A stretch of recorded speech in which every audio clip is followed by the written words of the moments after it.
Well, happy Sunday once again, and welcome into the Splatoon 3 Championship 2023 qualifier. I'm your spray-by-spray host, and joining me, again, one of the finest Splatalists in all of Inkopolis. We have 9 super jumping right in, and stepping out of the R-Wing, saving the Lilat system. We have Falco here. Falco, great to have you back in the pilot seat, and let's start with you, my friend, before we take a look at these teams. We've had Sizzle season out for a while. We're talking Sunshine, Dogs on the Grill, and the meta changing. What have you noticed in these first couple of weeks so far as teams try to figure out what direction things are going to go?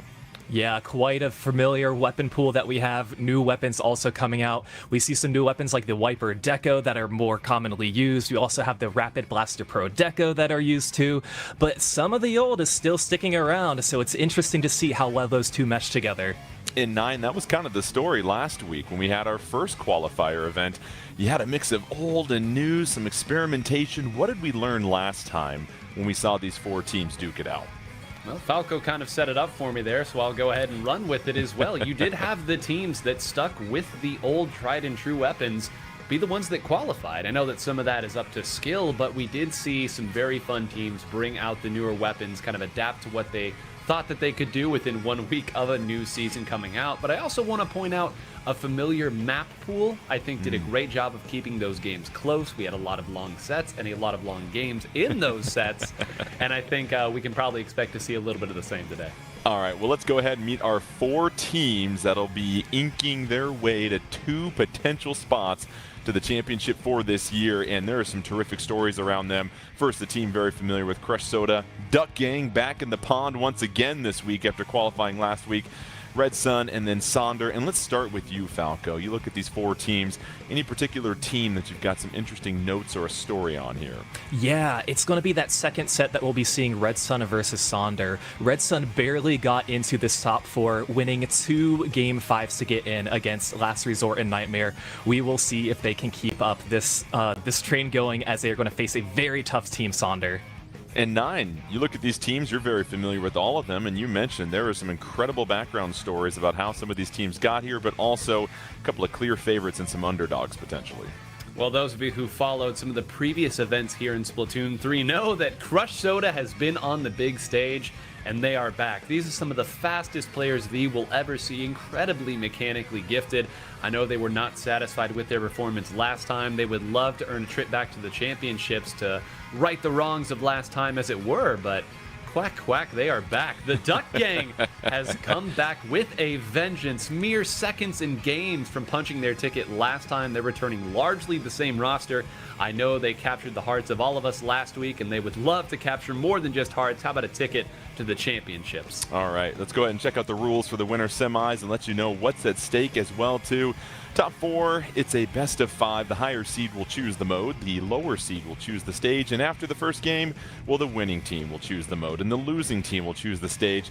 Those are your 4 game modes. You know them, you love them, and then your stage list. Keep in mind, stages can only be played once. Once you've gone through all 4 game modes, you can repeat one for Game 5, and what's going to be very fascinating as well too is who wins that Game 4 will have a huge advantage at choosing the mode in that decisive Game 5. Now, what's at stake? Well, of course, we said it. 2 teams will get an entry and trip to the Splatoon 3 2023 Championships, as well as 10,000 My Nintendo Gold points. They'll get a sweet championship qualifier trophy. And how about a Splatoon 3 jacket and backpack, a pin set, and tech decal, so you can floss all that and show off your gear that you win if you get a chance to make it to the top 2 here. And so, you know, we look at what we saw last time here, 9, and it was crazy. We've done a lot of these tournaments, and I would say last week it was the fewest amount of KOs that we've ever seen, and a lot of matches that went the distance, and they were really decided by a couple of seconds here or there. What can you possibly attribute that to? I think a lot of it is the maps and modes that teams are familiar with. We joked that some of the places they went to last night, Undertow Spillway, Rainmaker, Museum d'Alfonsino, over and over again, because this is a similar map pool to the last championship events and a lot of community events, teams are prepped for this. And yes, there are certainly aspects of skill and improvisation and identification in the heat of the moment, but if you have a game plan that you know works for a map and mode that is tried and true, that's going to travel well, even against the best of competition. And I would also argue at a certain point, these lower level teams are starting to catch up to the Blue Bloods. Big part of why these were such close sets last time. Yeah, and Falco, I think it begs the question, what do you think will separate these teams today? Because, yes, you've got a couple of favorites, and Crush Soda is a team you highlight with what they've accomplished before, but we've said it before, Red Sun being here, Sonder being here, these teams are getting close. How do you separate them? Yeah, and it's hard to separate them, and I think that's the whole point of how they are here, so it's going to be really interesting to see what is going to happen and how well these teams are going to play. Well, it looks like we got our first game mode and stage. Splat Zones, Hagglefish Market. We saw this quite a bit last week here, 9. So go ahead and give us the rundown on what we're about to see here, my friend. Well, they are arriving right now, the bus, as it were, the players stepping out. Listen, folks, almost every single one of our sets is probably going to involve this map and mode. This may be the most popular map and mode in the entirety of Splatoon 3. There are a lot of different weapons that you can play here that have proven to be strong. If you have a certain strategy that you like to go through, odds are you can probably make it work on this map and mode. Splat Zones being probably the most popular game mode as well. And it's another one of those maps, Jordan, where if you like to attack, there are avenues for you to flank around, to attack once you've got 3 or 4 down. But there are also plenty of avenues to build your own special to break back into the map after you've been locked out. Yeah, and it's really this game of tug of war with Splat Zones, Falco, where you're trying to secure the zone and then push forward, but if you push forward too far and the other team builds up specials, what have you seen has consistently been the key for these high-level teams to be victorious in Splat Zones, a game mode that many of them really try to specialize in? Yeah, it's kind of about respecting the space of your opponents too. Kind of as Nine said, you have opportunities that you can flank on the sides, but you have to be aware of those flanks as well on defense. So just kind of staying back, letting the game kind of take its own pace, and then taking it from there. And it's interesting, Nine, because you look at the makeup of Crush Soda, and you know, you've got a 52 gal, a couple of frontliners, and then you've got that ballpoint Splatling behind. Is that a makeup that's going to bode well here in Splat Zones? Obviously, you can cover a lot of ink. Any concerns about range, or is that ballpoint Splatling going to be able to hold it down for them? I would say that the comp will not be the issue here. If you're going to bring out a couple of Splash-O-Matics and a ballpoint Splatling, that is all you could hope for from a compositional standpoint. You've got plenty of ways to pivot back into the map if you get locked out. Plenty of ways to attack the opponent with the nice range of that special and that ballpoint. All right, let's go ahead and grab our reusable bags and head to Hagglefish Market, grab some produce, and see who's going to pick up a dub along the way. It's Crush Soda taking on Duck Gang as we get the Splatoon 3 Championship 2023 qualifier off and rolling. And Nine, there's a lot of ballpoint Splatlings out there already. 3 of them to be exact, and we have seen this before where certain teams, I know Jackpot made use of it as well, 2 ballpoint Splatlings here. We highlighted last week how strong that Inkjet is. This gives you a lot of different avenues to attack with it. You can get high up on the map, rotate over the top, but we need to stop talking about the ballpoint because this 52 is saying, hey, I have been one of the best weapons in the game from the start. I am in your face, and I am in your base. And just like that, Falco, you see the 52 gal advance forward. What makes it such a capable weapon that so many frontliners fall in love with? Yeah, I think it really starts with that ink wall, being able to get some splats and pushing forward, and that's exactly what we saw Duck Gang do and continue to do as 2 players down on Crush Soda. Duck Gang looks unstoppable at this moment. Duck Gang, how about the start that they have shown right here, racing out to a 35-100 lead. Crush Soda trying to wrestle back the lead here at this moment. Can't even get to the zone. We're getting close to a clear knockout shutout here. Duck Gang trying to force Crush Soda to lay an egg here, Nine. Well, you can see here just 10 more seconds trying desperately to get to the zone. As we so often see in Splat Zones, a nice knockout to start out our tournament, and it's Crush Soda who's going to be holding firm there on the attack. Once they got that initial attack, guys, they really never let up. We saw a lot of close games in our last event. I said we'd probably see a lot more here, and Crush Soda bound and determined to prove me wrong from the very get-go. So Crush Soda racing out to a dominant 1-0. We do want to note that the colors switched a little bit on you in the top left right there. So Duck Gang was in the yellow, Crush Soda in the purple. And so you see right there, Falco, why Crush Soda can be so relentless and so dominant. Those frontliners, as Nine said, so technically gifted. If you don't win those one-on-ones or find those advantageous situations, I imagine it's hard to break through those aggressive frontliners to even get to the zone. Yeah, and that's exactly what we're talking about, just kind of the mechanics of those players and how well that they have been playing and just slowly pushing up forward to get that lockout. And yeah, that's exactly why they seemed unstoppable. So that is something that Duck Gang will certainly have to bounce back from. Crush Soda is dominant. They'll get a chance to choose the next mode. they will obviously get a chance, Duck Gang, to change the map here in just a second. And so, 9, let's get to inside the mind of Duck Gang. You just lost the first game. You didn't really put up much of a fight there. What's the conversation? What's the approach to really restabilize yourselves here for game 2? Well, you probably go to a slower mode to start it out here. Splat Zones conventionally is thought of as maybe a slower mode because it's not a moving objective, but it's worth noting more knockouts happen in Splat Zones than in any other mode, because again, if you get all sent back to spawn, you get wiped out at the very start, you lose all of that special. The opponent will have the special advantage, the respawn advantage, and you still have to get back to the zone. So we do see a lot of games end up exactly like that. I'm being told that we're heading to tower control, so the prediction of a slower mode does appear to be correct here. And we saw Duck Game perform very, very well in tower control in last week's event. And we'll be at Flounder Heights also, Falco. So, I mean, you want to talk about driving in the right-hand lane with the blinkers on. This is what you get right here, tower control in Flounder Heights. What stands out to you about this map and mode? What are things that Duck Gang's going to want to try and keep in mind if they want to try and take a game here from Crush Soda? Yeah, this map has the most verticality out of any of the maps in Splatoon 3, so they're probably going to try and capitalize on that and key positioning, especially for some of the backliners, some of the flanks too. And what Nine said too, a slower pace. They want to bring it back a little bit. There's really not much you can take away from a mode that goes as quickly as Splat Zones like that first game, so they're hoping to turn this around.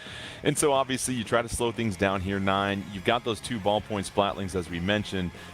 What is a possible change in this loadout that we might see from Duck Gang? Do they stick with what they've had last game, or when you're going to tower control, you're going to shift things to maybe a little bit more distance, maybe a little bit more area of effect? Yeah, based on what they ran last week, I don't think we're going to see many changes from Duck Gang. I think they have a general idea that they think works, that all their players are comfortable with to play through, but you bring up the double ballpoint from Crush Soda in that last game. I would almost guarantee we're not going to see double ballpoint again. Maybe one of them here, but the others are going to go forward and attack. We talk about the battle that is in front of the objective. That's what tower control is entirely about. You play aggressive. Nobody can get to your tower. You get points seemingly for free, and that's the way that Crush Soda likes to play it. And it feels like here, if you're Duck Gang, Falco, you have to make sure you don't fall into that trap of just one player after another falling victim to the 3 frontliners surrounding the tower for Crush Soda. That coordination of we've got 4 players here that can go against your 3 because you've got 1 camping on the tower feels like that's going to be pivotal for Duck Gang. Certainly does, and I'm liking some of these choices here that we see already on the side of Duck Gang. I believe we are coming out with the Octobrush, which is going to have a Zipcaster, plenty of opportunities to attach to a wall and get some key picks. And 9, as you said it, only 1 ballpoint Splatling for Crush Soda. What do you make about what they're bringing to the field?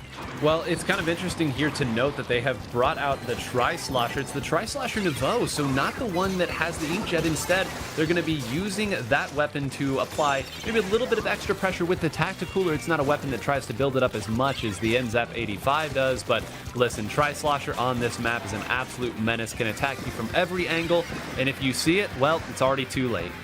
So far, Duck Gang hanging in there. Crush Soda still advancing the tower past the first checkpoint. 4-4 on the map right now. Neither team is special ready to go. There goes Crush Soda. 1 tank coming out for Duck Gang here at this moment. And just like that, though, Crush Soda at checkpoint number 2. And it's a wipeout, but I think we may have a DC as you see the ghost inkling at the top of the screen. So we have to continue to play in that situation. But this is a huge opportunity, Falco, for Crush Soda to close the door. Yeah, and as Nine alluded to earlier, it's about applying the pressure in front of the tower, just so the tower has a clear path.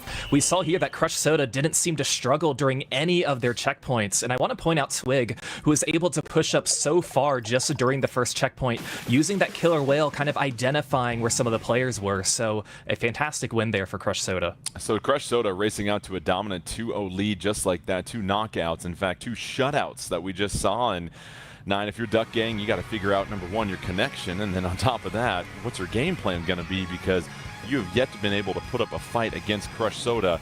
It just shocks me that we're seeing Crush Soda do things to Duck Gang that no team did last week, and the fact that Crush Soda didn't even make it in last week tells you the strength of some of the top tier teams in North America. I mean, it's a need for speed, right? We said earlier, from a mechanical advantage perspective, and certainly from just a raw speed perspective, there are not many teams that are going to be able to keep up with Crush Soda. And the fact that they have added Twig, of course, some of you may have noted they do not have Kyo anymore. Twig is one of the only players in this game's history, regardless of which Splatoon it is, to be ranked #1 X rank in all 4 modes at one time. There are very few accolades a player can achieve higher than that from an individual perspective. So, you know, Falco pointed out there, when Twig is running in front of everybody and you've got some incredible Splash-O-Matic players backing up and everybody knowing their role, you don't get an opportunity to set up your game plan. The margins get so thin. Really, the first part of that game, even before they had that disconnect, it seemed like they were back in their spawn. Duck Gang didn't have any room to move or build their specials, and that's what it can be like when you play a team this strong. So Falco, I think it begs the question for the 3 other teams in this bracket, not named Crush Soda, how do you handle this aggression, this technical frontline play? What's the counterplay to that? Or do you just have to simply be better than them at the game that they're trying to play? Well, you certainly just have to be better than them, but there's also this opportunity. They can see what's going on right now. they can take a look at their opponents firsthand and say, okay, here's what they're doing really well with. Here's how we think we can maybe combat that, and that's what you just have to take and learn. And so 9, as we get set here for Game 3, you turn the focus back to Duck Gang and what they're thinking about having to do. What can you really do at this point? I mean, it just seems like Crush Soda is a little too overwhelming for you. They're beating you at every facet of the game right now. It doesn't really feel like Duck Gang has an advantage over Crush Soda in any category at this moment. Yeah, it's very difficult. There's not an easy answer here. Oftentimes when you play against a really fast-paced or aggressive team from the opponent, there are small windows of opportunity where the frontliners have pushed a little bit too far ahead and the rubber band has not yet snapped all the way back through like it's Mario Kart. Those are the small opportunities if you don't take those fights in dangerous positions. The problem is that the players from Crush Soda also understand that, and they push up just far enough to get you to fire at them, then they back up a little bit. Then they get their support, and when you finally think they've slowed down, they hit the gas and they've attacked you once again. It's going to be about special coordination here. You're going to have to find a way to slow down the objective. There are plenty of tricks to do that in Rainmaker and also inside of Clam Blitz, so anything to slow them down, get them to turn around. Of course, it's a lot easier said than done. Players are back in the lobby as we get set for Game 3. Crush Soda 2-0 lead, 2 shutdown knockouts. It's going to be Clam Blitz coming up here. Your favorite game mode here, Falco. And what's going to be the key here to this Clam Blitz match? Because this is something that could potentially steamroll pretty quickly for Crush Soda as well. Yeah, and we were talking about kind of having a slower paced game for Game 2 may have been important for Duck Gang, but Clam Blitz can kind of go out of control if you are not situated and get that wipeout, and we know which stage we're going to be going to, Museum d'Alfonsino. This is one where you push up on the enemy spinner. It can be very hard to defend. And as you continue to look at this map here, 9, it does seem like if you can get up to that opponent's spinner area and camp there and make a living, you make things miserable for your opponent. I figure that's priority #1 for Crush Soda coming up. Yeah, and they've got the weapons to do it as well. We've talked so much about Twig, but it's worth noting Goss and Thunder, 2 of the finest players that you will see of the Splash-O-Matic. And listen, folks, the Crab Tank we told you last week wasn't going anywhere, but this is a map and certainly a mode where the Crab Tank can get up on the raised areas of the spinner, attack right where the opponent is coming into spawn. If you're trying to contend with that, it means the rest of the team can go back, build up some more clams, maybe even another power clam to come in. So this is another one of those maps where the sustainability of long-term pushes can really bite you if you're a little too haphazard on the defensive side. And obviously, Falco, Crab was the special of the month, or for the entire first part of the meta here for the most part. It was not leaving the menu anytime soon.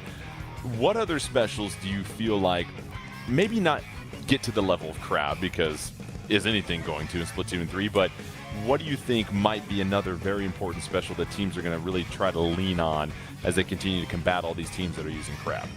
Yeah, well, for this mode in particular, we might see the Kraken come out. Now, some of these weapons might not have that special that they're looking for, but we have commonly seen Kraken push up towards the basket to allow teammates to jump to get those clams in and potentially get an edge on the game.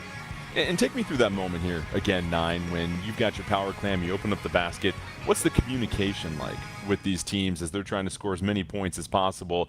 You've got that timer that obviously can reset as you're filling in the basket. And, we'll get those thoughts here in a second because it's going to be Crush Soda trying to hang another masterpiece in Museum del Foncino. We'll see if Duck Gang can close things down early or if it's going to be all Crush Soda. And Nine, looks like we got a couple of wipers here for Duck Gang. Yeah, there are not too many teams out there who would be able to do this. 2, and now it appears to be 1 less. But I will say that a double wiper composition is a really intriguing way to try to approach this because, again, if you are a team that is capable of running a couple of wipers, that means that it's a weapon that does a pretty good job of surviving in these fights against a lot of these short-range shooters. So, again, can make it kind of tricky if you're not sure how you're supposed to fight it, not sure what you're supposed to do. But, 3 power clams moving through here. It appears that right now Crush Soda is going to take this victory and move into the next portion of their game. Hey, listen, you take what the game gives you, and you just continue to play, whether it's 3 or 4 Inklings out there. You got to do what you got to do. So Crush Soda going to just avalanche and let that thing roll. So it's Crush Soda that takes the 3-0 victory over Duck Gang. Duck Gang will have plenty of time to think about what they need to do. They'll try to dry those feathers a little bit and get set in the losers bracket, but it's Crush Soda moving forward, and they look like the powerhouse that we are going to see today. And, well, Falco, not a whole lot to take away from that one other than the fact that Crush Soda is going to be a tough matchup for whoever emerges next out of Red Sun and Sonder. Yeah, and it's also unfortunate, I think, too, for Duck Gang that there's not much you can take away from not having all of your members in the game for that third game and maybe even half of the second game that we have seen. So, definitely kind of a time to regroup mentally, get back together, and figure out what your next steps are. Hey, whether it's 3 Inklings on the map or not, you still got to continue to score and pour it in. So Crush Soda moving on. We'll step aside and take a quick little break here. When we come back, we'll have our second half of winter semis. It'll be Red Sun versus Sonder, 2 teams that have continued to really work their way up the ladder in North America, and it'll be very fun to see what they do. But before we step aside here real quick, Nine, just one more summary. Let's start with Red Sun for you, and then we'll go to Falco on Sonder. Just what makes these teams so unique? Yeah, the Red Sun story is one of a kind. This is a team that came up through an event that we call Low Ink in the Splatoon community, where you're placed against teams that are just starting out, and once you work your way through that tournament, you're banned from the tournament effectively. You're too good for it. You'll move up a little bit higher and start playing in the weekly events, and then from there you start competing in the big major events as well. Red Sun has done everything the right way. By the back half of Splatoon 2, they were really starting to stake their claim, and then Splatoon 3 came along and they underachieved. I mean, put it simply, I think they would all agree as well. So for them to get as far as they have in this event, beating 2 absolute titans on their way to making it to top 4, this would be one of the greatest Cinderella stories in the history of our game. And I know the players from Red Sun are eager to make that happen. And Falco, how about Sonder? I mean, this is a team that has the talent, has the capability to maybe be that second team of this qualifier that'll find themselves in the championship. What makes them so unique?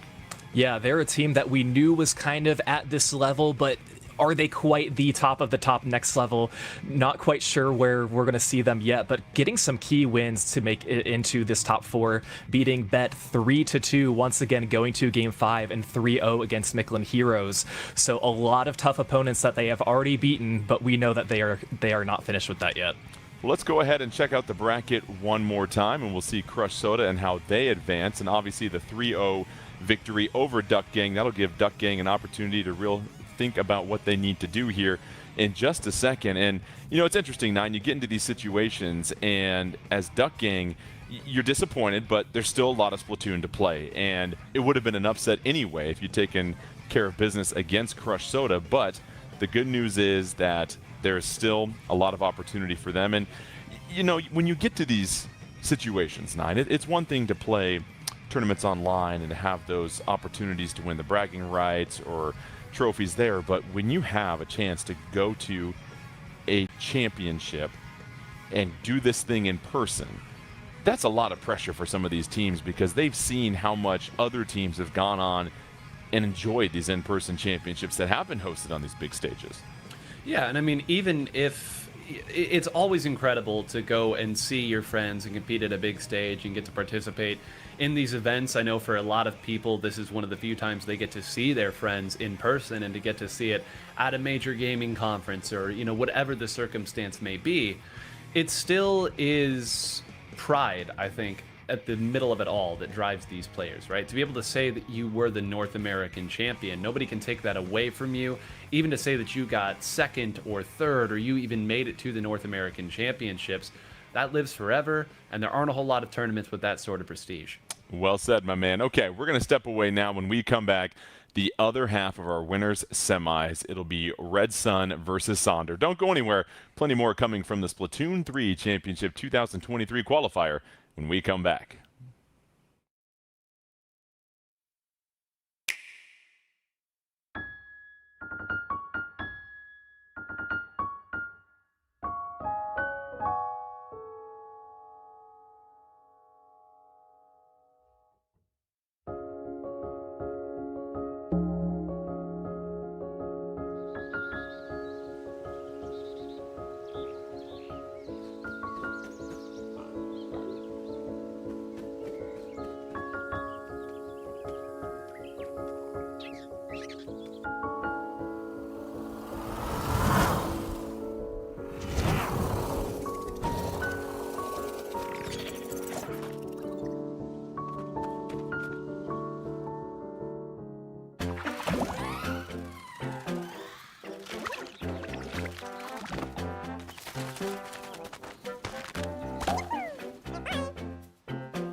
And welcome back to the Splatoon 3 Championship 2023 qualifier. Jordan Kent alongside 9 and Falco. Let's go ahead and check out the bracket as we've had our first two teams in winner semis head off against each other. And we saw Crush Soda just absolutely dominate Duck Gang. Duck Gang unfortunately had a couple of disconnects, but you saw early on from Crush Soda they are going to be a force to be reckoned with regardless of how many players are on the map at that moment. That'll leave Red Sun versus Sonder to see who will take on Crush Soda in winter finals. And let's go ahead and recap the rules for you one more time. If you're just now joining us, it is best of 5. The higher seed will choose the mode. The lower seed will choose the stage. After the first game, the winning team will choose the mode, and the losing team will choose the stage. Those are your 4 game modes. A mode cannot be chosen more than 2 times during the match. And to finish my reading of the screen, stages can only be played once, and 7 familiar stages at this point here. And 9, this is going to be really exciting between Red Sun and Sonder, because you've got a couple of teams that you've said before, very popular in the competitive scene, but they've yet to really get to that podium of like a world championship or a North American championship. And this is their opportunity to try and hit the big stage today. Yeah, these are our two teams where I would say the skill and the results have not always meshed. They're respected players in many senses, but in a lot of ways you have to have results before people will truly give you the respect that maybe your skill necessitates. And both Red Sun and Sonder, you will see in all kinds of weekly events, weeknights, duking it out at the top of some of our local events, but this would be the biggest win, the biggest qualification for either one of these teams. You know, they're both so hungry and they love the path that they're going to have to get through to get it. And speaking of path, it'll be Rainmaker and Eel Tail Alley. And so you take a look at this combination here, Falco, and what do you see as far as Rainmaker and more of an enclosed, elongated stage? Yeah, I was going to say it's pretty narrow. 2 opportunities that you can take the Rainmaker, pushing left and pushing mid. Left is a little trickier once you get past that first checkpoint, a little more congested, so you really got to be careful with that. But both are easy to switch from back and forth. If you don't feel comfortable in one direction, you can easily take the other and hope that your teammates are set up to support you. It feels like, 9, you really have to have your eyes on both levels of Eel Tail Alley here as you're advancing that Rainmaker. Are teams finding more success going the upper route or the lower route, whether they choose the left or right? Well, this is a map where if you have a nice lead, it's not terrible to defend because you have range and height in both of those defensive positions. And actually, earlier on, to qualify for this top 4, Red Sun was against Last Resort, a team that qualified last week, and their Game 5 was on this map and on this mode. They defended for a solid 2 minutes, a lead that I thought would fall. They are very comfortable here. They know how to defend both sides, and it will be on Sonder to find a way through. Red Sun versus Sonder. We have got Rainmaker and Eel Tail Alley, and as both teams scurry to the middle of the map towards that Rainmaker to pop that shield, Falco, let's go ahead and give you the honors of taking a look at the loadouts, and anything jump out at you, my friend? Yeah, I would say the machine is a choice from Red Sun that we just haven't seen as often in Splatoon as we start this new season. You know, more people opting for different weapons, but look at this. Now Sonder picking it up pretty quickly, opting to drop down, but quickly making some progress as the rest of the teammates are also pushed up. And you saw Toast just buttering up the competition right there with that crab and just blazing a trail, and that allows Sonder to push that Rainmaker. They're trying to get to that checkpoint, only at 81, so well defended by Red Sun, and that's what you got to do here, 9. You got to just stop that initial push, buy yourself a little bit of time to regroup. Yeah, and they did just that. They're going to have the respawn advantage because it is closer to their side. And you saw Toast not wanting to move forward. They were probably discussing whether or not they wanted to have all of the team jump in to try to get more out of this push. They opted against it here, and I think Red Sun probably A-okay with that, given how long they've waited and set up here. The Rainmaker's going to reset. Henlo here on the Wiper, though, causing problems on the backside for Beam. The whole rest of the team is pushed up. Now they're going to have to turn all the way back and finally are able to put down the Wiper. They lost a lot of momentum from that play. Yeah, Beam saying goodbye to Henlo at that point, and that could have been a really nice flank for Sonder, but that is sniffed out, and so far, Falco, it's been the defense of Red Sun that has defined this matchup. Yeah, I was going to say they've done such a good job maintaining this map control, and that's what made it very difficult for Henlo to escape. They knew they had to get in a corner where they could use their stamp, but unfortunately, it didn't work out for them. There is Red Sun yet again. They haven't tried to push the Rainmaker at this moment. You see the shield is down, sitting there at the middle. However, all 8 players on the stage at this moment, so really not much of an opportunity or advantage for either team. And 9, at this point, when you get into the mid game, as we like to say, or get to neutral, how do you try to find that advantage if you're Red Sun? Well, Red Sun cut their teeth in the days of Splatoon 2, which was a lot of sit back, throw some bombs out at the opponent, build up your special, wait for them to make a misstep. That's sort of what you've seen here. We've been spectating Beam, who's been doing all of that. The problem is this is not Splatoon 2 anymore. This is Splatoon 3. We move a little bit quicker now, and if you give the opposing team that much time to set up their attack, they will find the advantage and break through, and Sonder more than happy to take that opportunity. And Falco, we just saw Henlo with 3 critical splats to blaze a trail for Sonder. They now have a commanding lead with 2.5 minutes left. 23 there now pushing it, and they have got Red Sun on the back foot. Yeah, they're pushing it in a way where they need to keep up the aggression because there is no paint underneath where the Rainmaker is. But Red Sun doing a quick job of moving forward and having 3 specials at their ready. And it looks like they also have a Stamp coming out, Inkjet coming out too, so they're doing everything they can to get back into mid. Nice bobbing and weaving by Sonder on the second level to avoid that Inkjet. Rainmaker has reset. A couple of burst bombs will come in and take care of business right there as Toast once again trying to open things up for Sonder. They're going to move forward. Still not going to claim that Rainmaker as there's no true advantage, but it feels like 9. If you're looking at maybe the turf war going on right now, it's a lot of purple on the stage. Yeah, right now Sonder has done a great job of not biting off more than they can chew. They will be happy to play the Red Sun game of sit back, throw their own lethal specials at the members of Red Sun and dare them to come into the belly of the beast. Again, you can't be too passive on the defensive side. I'm not too worried about that for Sonder, as it were, but you'll see a lot of high-level Rainmaker play out exactly like this. Well, Red Sun, they're confident in sitting back. We've seen them play a little bit of defense, but eventually you got to try and score some points, and they have yet to score a single one with just over a minute left. And Henlo, once again, in these situations, we've seen take out multiple players, and that's exactly what you want from your frontliner. As Falco, it is Henlo creating all sorts of havoc as they finally go down. Yeah, just kind of serving as a distraction, making sure nobody on the side of Red Sun can even get to this Rainmaker. And I think Sonder, they're being cautious because they know that Red Sun still has to get to this podium. If they get to the podium, then Sonder can kind of turn up the heat and be a little more aggressive. But right now, Sonder's very comfortable just trying to control mid. And 9, it feels like that's exactly what it is. Can Sonder control mid and play defense for 40 more seconds to close out this win? What do they have to keep in mind as they try to wait this one out? Well, you're seeing a lot of it right now. Go back and use your sub-weapon to ward off the opponent. If they dive too deep, move over, rotate, get the shots where they are there to be had. And when you have a player like Henlo who can play the distraction on the Wiper so effectively, look at this.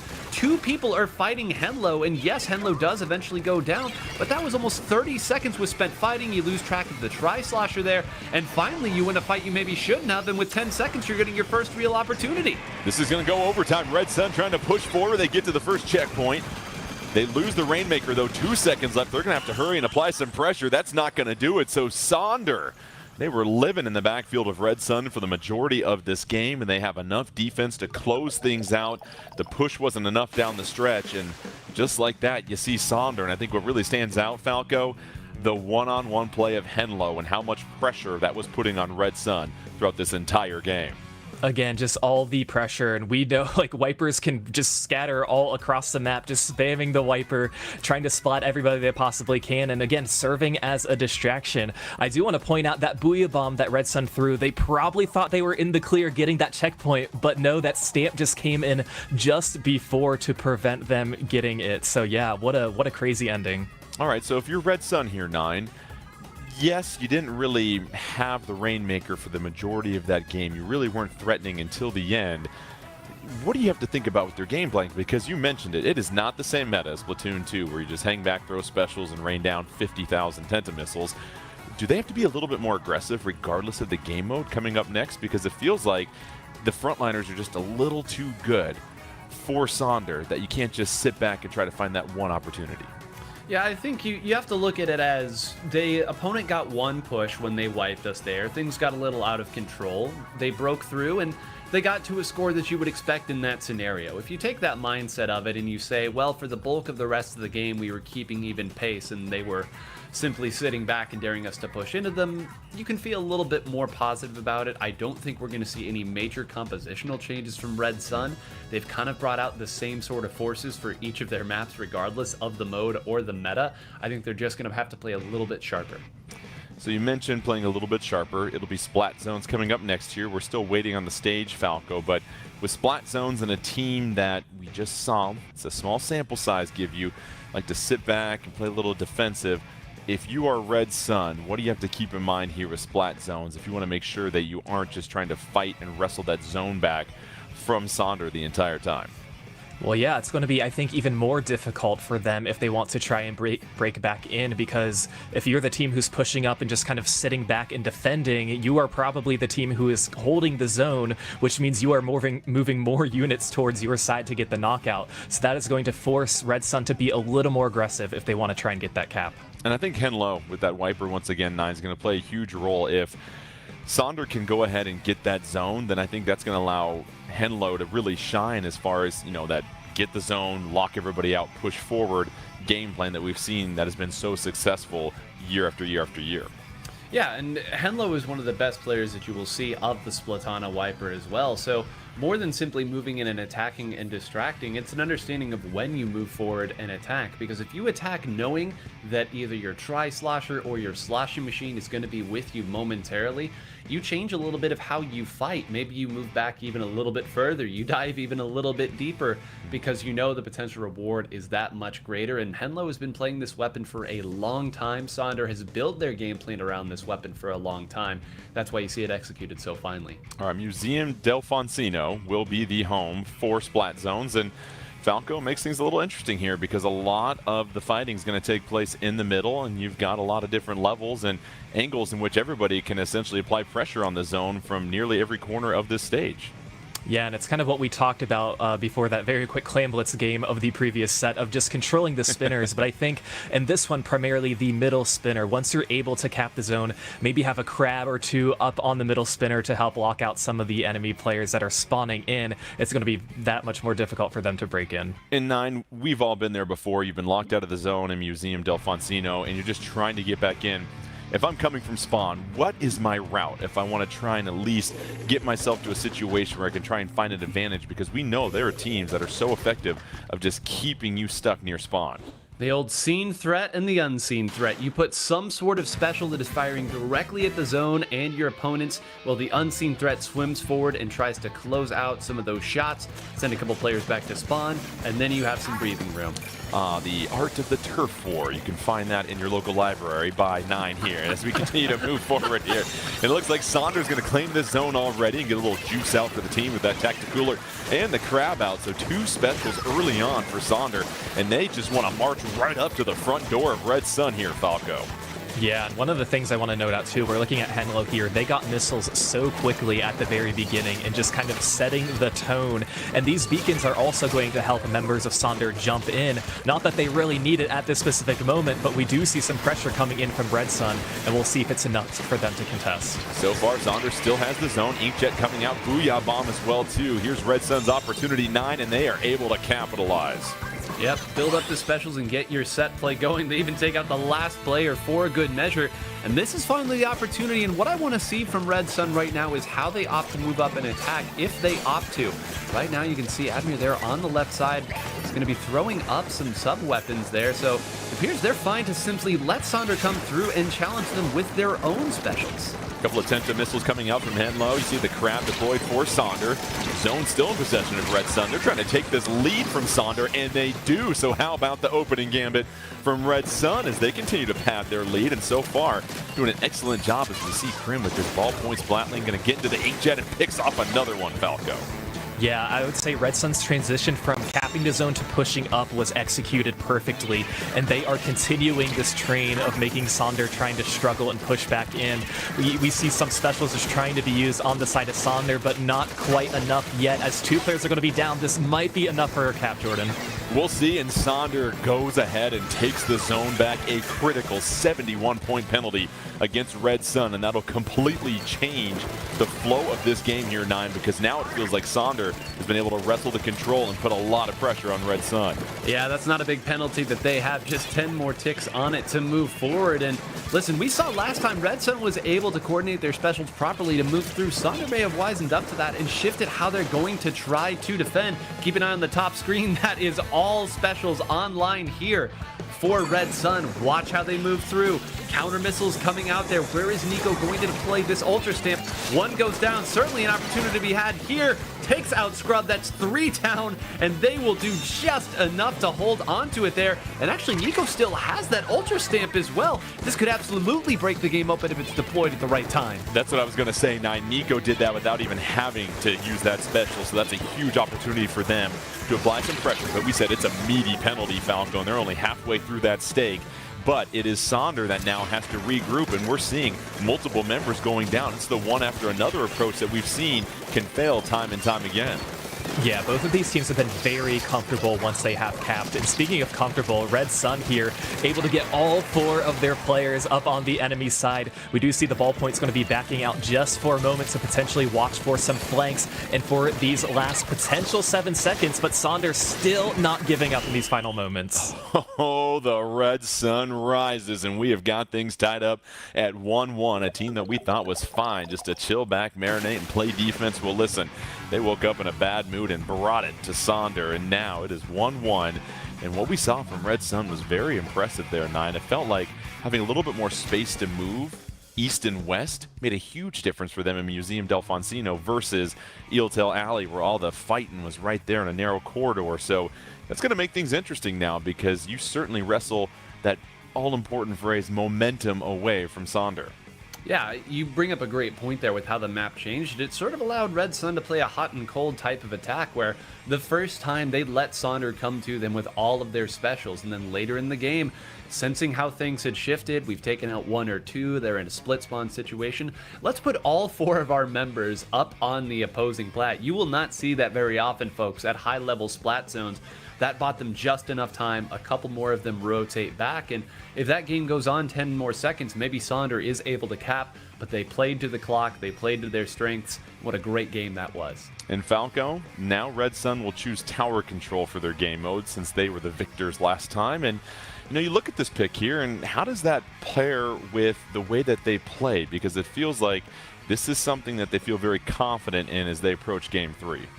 Yeah, I think that is a wise choice, because just like splat zones, you can't really control the speed at which the zone is counting down. You can't really control the speed at which the tower is moving to. So this is going to allow them to have a little more time to kind of regroup, make those big pushes when they need to happen, and especially around those checkpoints. Yeah, and it felt like, Nine, the backline play from Red Sun was phenomenal. We saw that ballpoint splatting pick off a couple of people, switch into the Inkjet, and then just being able to get those critical splats without having to utilize your special. There's so many moments like that in a match that happen that you've got to take advantage of them, and if you do, like you said, it can really open things up. Absolutely, and it's good that you bring up the ballpoints, because both of these teams run a ballpoint, splatling, and a wiper, a Splatana wiper there. Not something that you will see every team do, but you can see the subtle changes between the two. That time, Krim was up in the face with the rest of Red Sun going up and attacking. Scrub on the other side maybe waited back a little bit more in that, whether that was a decision in that time or a true game plan. But it's so interesting how the same duo for 2 different teams can play so differently from their opponent. Umami Ruins will be our stage here, Falco, so a lot of real estate for both teams to cover, and you figure that plays well into the hands of Red Sun, but don't count out Sonder at all, because we've seen what Henlo can do with that wiper. And so now that we have a particular stage, does it change your thoughts on the approach for either team? You know, I'm not really sure, because both teams were able to capitalize the retail space that they had in Museum. We talked about how quickly both teams were able to push up once they had control of the zone, once they were able to get all of the paint around the zone as well. So I think this one, I don't know if it's going to really favor one team or another. And Nine, we see a lot of these Inkjets come out, and we really haven't talked too much about them. So much attention has been on crabs. We put on our bib and warm up our butter. But the Inkjet, what are our Inkjet users looking to accomplish when they fly up into the skies and give you that bird's eye view? Because it isn't just going up there and raining ink immediately. There's a purpose behind what they're trying to do. Yeah, an accurate inkjet can take out an inkling, even one in the almighty crab tank, in one single shot if you are careful with how you place it. And even if you miss by a moment, you can sometimes do 50 damage with that indirect shot. It's a larger radius. It was recently buffed. That's part of the reason why people are playing it. Folks, Inklings only have 100 HP. You hit 2 indirects, which even I can do, you're going to be taking people out, and it's great burst damage as well, and it's a major scene threat. You're going to have people firing at you. It allows the rest of your team to move up and attack, and we'll certainly be seeing that in tower control. Umami Ruins, Game 3. Which team will dig up another victory? This will go a long way towards trying to make their way to winners finals, where Crush Soda is sitting there waiting to see what will be decided. Both teams rushing towards the middle, and Falco, anything stand out to you about the weapon choice this time around? Yeah, we're going to see the Nautilus come out on the side of Red Sun, so a little more mobile than the ballpoint. Now, of course, they still have a ballpoint to help and assist with some backline movement, but that one's going to be a good choice for them. You see Beam already using that crab to deploy, and neither team has been able to rustle the tower away. However, 4-2 on the map for Red Sun. 4-1 now at this point here, 9. It's a near wipeout. You gotta strike now. Yep, no better time than the present. Moving through already, it's crazy how quickly they built and cycled the crab tank into that inkjet as well. That first checkpoint tends to fall pretty quickly, so not quite the danger zone yet for Sonder, but they really need to get rid of this Nautilus here. This is a weapon that can take you out very quickly if you aren't firing at it. That's a job well done at the start. Henlo fine to go in and try to break something open. Well, we already have another crab tank out here from Beam, who has cycled another one. They hold on to that checkpoint, Jordan, but only barely. Yeah, Beam did a nice job there, Falco, really falling back into that anchor position and just holding down a lot of the support as that tower is able to clear the checkpoint. Here they go to tower number 3 with the numbers advantage as well too, Falco. Yeah, and I think that was really key about knowing when to transition your players from the tower, moving them up, having your ballpoint then being a weapon that can be able to push up too. And it's seemingly going to be very hard for Sonder to get back. But look, they are able to get a few picks down. But now 3 members are down on the side of Sonder, 2 on the side of Red Sun. So this will be a very interesting ending. Red Sun trying to deliver a right hook. The tower is taken, but Red Sun will close things out with a KO, and they take a 2-1 lead in 9. I think the script is wrong. We talked about Red Sun being a team that wants to sit back and play defense. They have brought it straight into the home of Sonder the last couple of games, and now Sonder is sent scrambling for solutions because Red Sun looks like the much more aggressive, composed team right now. Yeah, a tale of a couple of different games there. If you watch game 1, you would think that everything that we told you is correct about the way that they were simply waiting for Sonder to make a mistake, but they made a statement instead partway through that game 2, and now in game 3, cycling the specials at the exact right time. And, you know, we talk so much as you're improving in Splatoon about the value of not getting splatted, about simply backing up a little bit, letting your teammate come through. There were 3 crabs in that one push that were cycled by Beam. That entire time, simply putting some turf down, letting the team come. There are members of your team that are meant to attack, and there are members of your team that are meant to stabilize. Incredible stuff there by Red Sun, and I can't believe I'm saying this. They are 1 game away from making it into our top 2. Yeah, this will be very exciting. So an opportunity right there for Red Sun. Clam Blitz, Brinewater Springs, Falco. And so, as we mentioned before, you're very familiar with this game mode. It's your favorite. You got a poster of it in your room. We all know that. But as we go to Brinewater Springs, I mean, it's one of those interesting maps where there isn't a... It's not a large one necessarily. It's going to happen very quickly. Whatever happens, you're going to have to be moving around, grabbing clams. We are going to be seeing these power clams flying left and right. Yeah, one of the smallest maps in this game, and the distance between the baskets from where they are from each other, not very long at all. And if you're spawning back in and need to get to your basket, you can have some backline members on the opposing side get into some very key positions to make it difficult. Hey, listen. They're ready. Ain't no wasting any time as we get set for Game 4. Can Red Sun take it? A team that was dominant towards the end of Splatoon 2. They have now been trying to figure out this different meta for Splatoon 3. Are they starting to get smarter and learn faster than a lot of the AI we're seeing nowadays? We'll see as Red Sun makes their way to the middle. And 9, I'm going to give the loadout duties to you. Anything you see here? Well, very, very similar. 3 of each team the exact same, and the 4th one is still what variation of bucket that you want. want here. One bringing out the sloshing machine, and on the other side, Birch going to be going with the tried and true try slosher. But already, it's more Red Sun here. Their ability to cycle crab at just the right time once they have multiple members of the opposing team stuck together, it's unbelievable. You normally don't get this type of value out of your specials. Just sit back and enjoy watching Beam go to work here, applying all sorts of pressure, covering turf, Falco, taking out torpedoes, building up another crab. This is Beam at their finest, doing what they need to do to really be the line of support, the backbone of Red Sun here. Yeah, Beam was allowing some of the players from Sonder to push up, but that allowed members of Red Sun to then to splat them. So, you know, they gave a little bit of space and turf, but look who came out with the power claim first. It's going to be Red Sun trying to make a push of their own. Just about 1 minute in, and yeah, we're still kind of seeing the stalemate in mid. Nico trying to find an opening, moving forward. You see Beam with that power clam, still really can't quite approach. You've got that Splash-O-Matic, obviously not a lot of distance there, but 9, you've got 2 power clams. Now it's just a matter of trying to get that numbers advantage, but credit Sonder, they've got Red Sun retreating at this moment.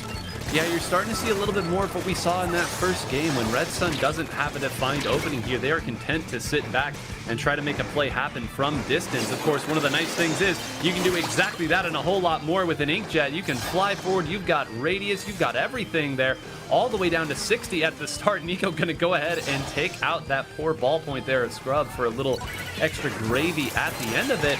And now this is something we haven't seen in a couple games. Sonder still has to prove to us that they can come back in from a deficit. Toast is going to say peace out to the power clam once you get ready to use that crab. Toast trying to apply a little bit of pressure. See Nico being chased down to the right, and Nico doing a great job of just staying alive. And so this crab really not going to pay many dividends for Sonder. Power clam's on the left-hand side of the map, but it seems like Red Sun right now, Falco, they've done a really nice job of just controlling mid, and now they're the ones forcing Sonder to head back to their base. Yeah, certainly. I mean, they got 2 power claims in during their push, and they aren't seem to be letting go any of the aggression. But speaking of aggression here, we see Scrub pushing up with this inkjet, holding onto power clam. 2 players are now down on the side of Red Sun, and Scrub trying to make a break for it. And it looks like they will find an opportunity to score, so this first point's on the board for Sonder. Well, it's exactly what Red Sun has in common with TLC. They don't like scrubs, and so all of a sudden you've got the basket open, and Sonder with a chance to apply some even more points. 11 clams they've got. Can they get it in time? Another power clam goes in. Sonder takes the lead, and now this is going to put a lot of pressure on Red Sun here, 9, with 2 minutes left.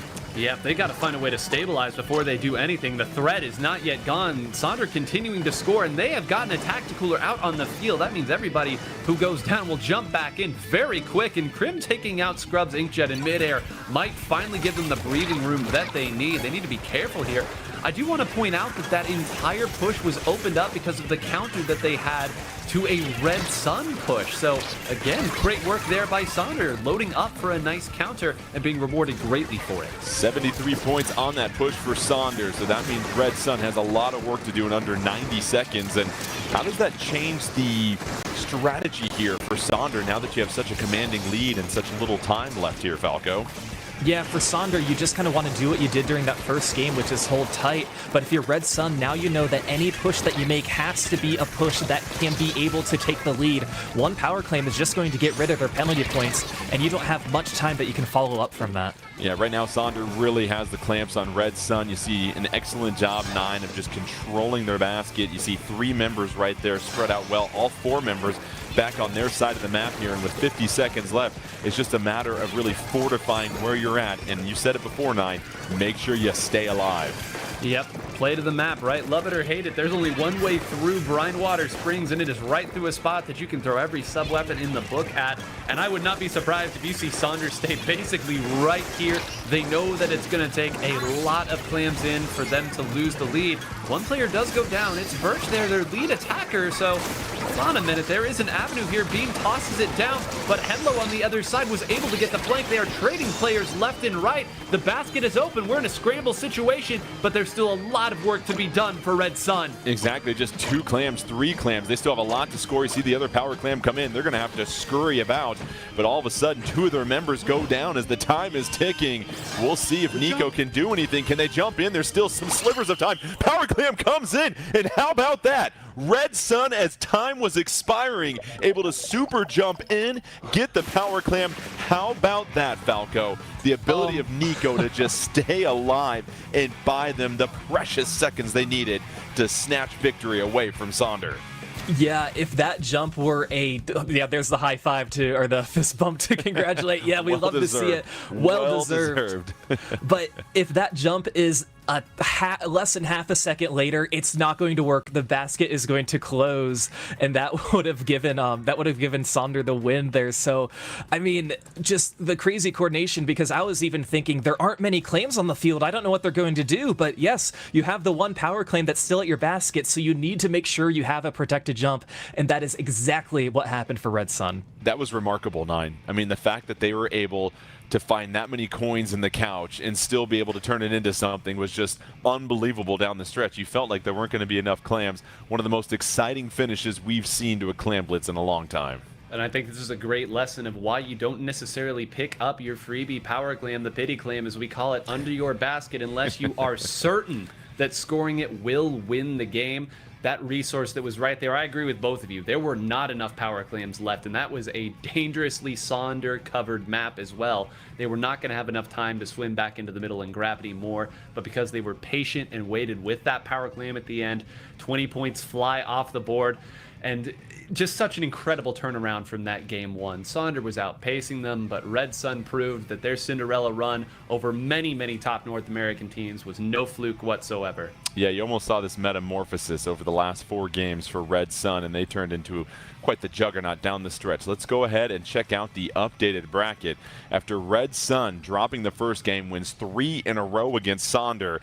Their gift, a matchup against Crush Soda that looked absolutely dominant. So make sure you stick around, because we're going to step aside. Both these teams going to talk a little strategy, and then we're going to have our winners finals taking place. Crush Soda versus Red Sun, best of 5, to find out who gets that first trip to the 2023 championships when we come back.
Well, welcome back to the Splatoon 3 Championship 2023 qualifier. Jordan Ken alongside Nine and Falco. We are getting set for winners finals. Let's go ahead and throw up that bracket, and we can take a look at our two teams. It is Crush Soda that was dominant in a 3-0 win over Duck Gang in their series, and then Red Sun dropping the first game and then taking 3 straight over Sonder. Don't forget, the winner will be our third team to qualify for the Splatoon 3 Championship 2023. And Nine, well, let's go ahead and check out the rules here real quick before we get to your thoughts here, Nine, because we got to dot our I's and cross our T's. We'll have the higher seed choosing the mode, lower seed will choose the stage. You see how it works after that. Your 4 game modes.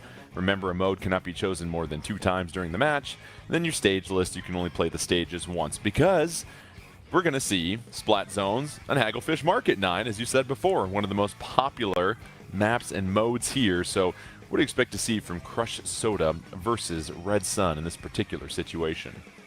Well, the nice thing is we already saw exactly what Crush Soda wants to do on this map and mode, and we saw it to the highest order, the highest magnitude. It's scary when you get this double ballpoint composition running at you here. They can attack you from relative safety. They can go so high up that most weapons can't reach them. They can rain down upon you. You certainly have to back up, and for every little inch that you give away, Twig and the other frontliners are going to move right forward up into your base and attack. But I will say, to their credit, we saw some great mid-game adaptation from Red Sun in their Splat Zones game against Sonder. Now, Crush Soda, maybe a cut above, but at the same time, the right game plan can work even against some of the best teams. Yeah, and this is interesting, Falco. You talk about the adjustments we saw from Red Sun. What exactly was it with their game plan that we saw such a change from game 1 as far as games 2 through 4? Yeah, it was really just about once they were able to take the objective, how they pushed forward from that. But I'm looking at the comp from Crush Soda again, and yeah, we see that double paw point coming out, Jordan. Keep in mind, Crush Soda has not dropped a set. 13-0 in ladder, 3-0 in the second semi, 3-0 in the first semi. We'll see if Red Sun can be the first team to even take a game from them so far. And right now, it's Crush Soda that has stolen the zone already. But how about Red Sun, the quick response to try and put things in neutral here, Nine?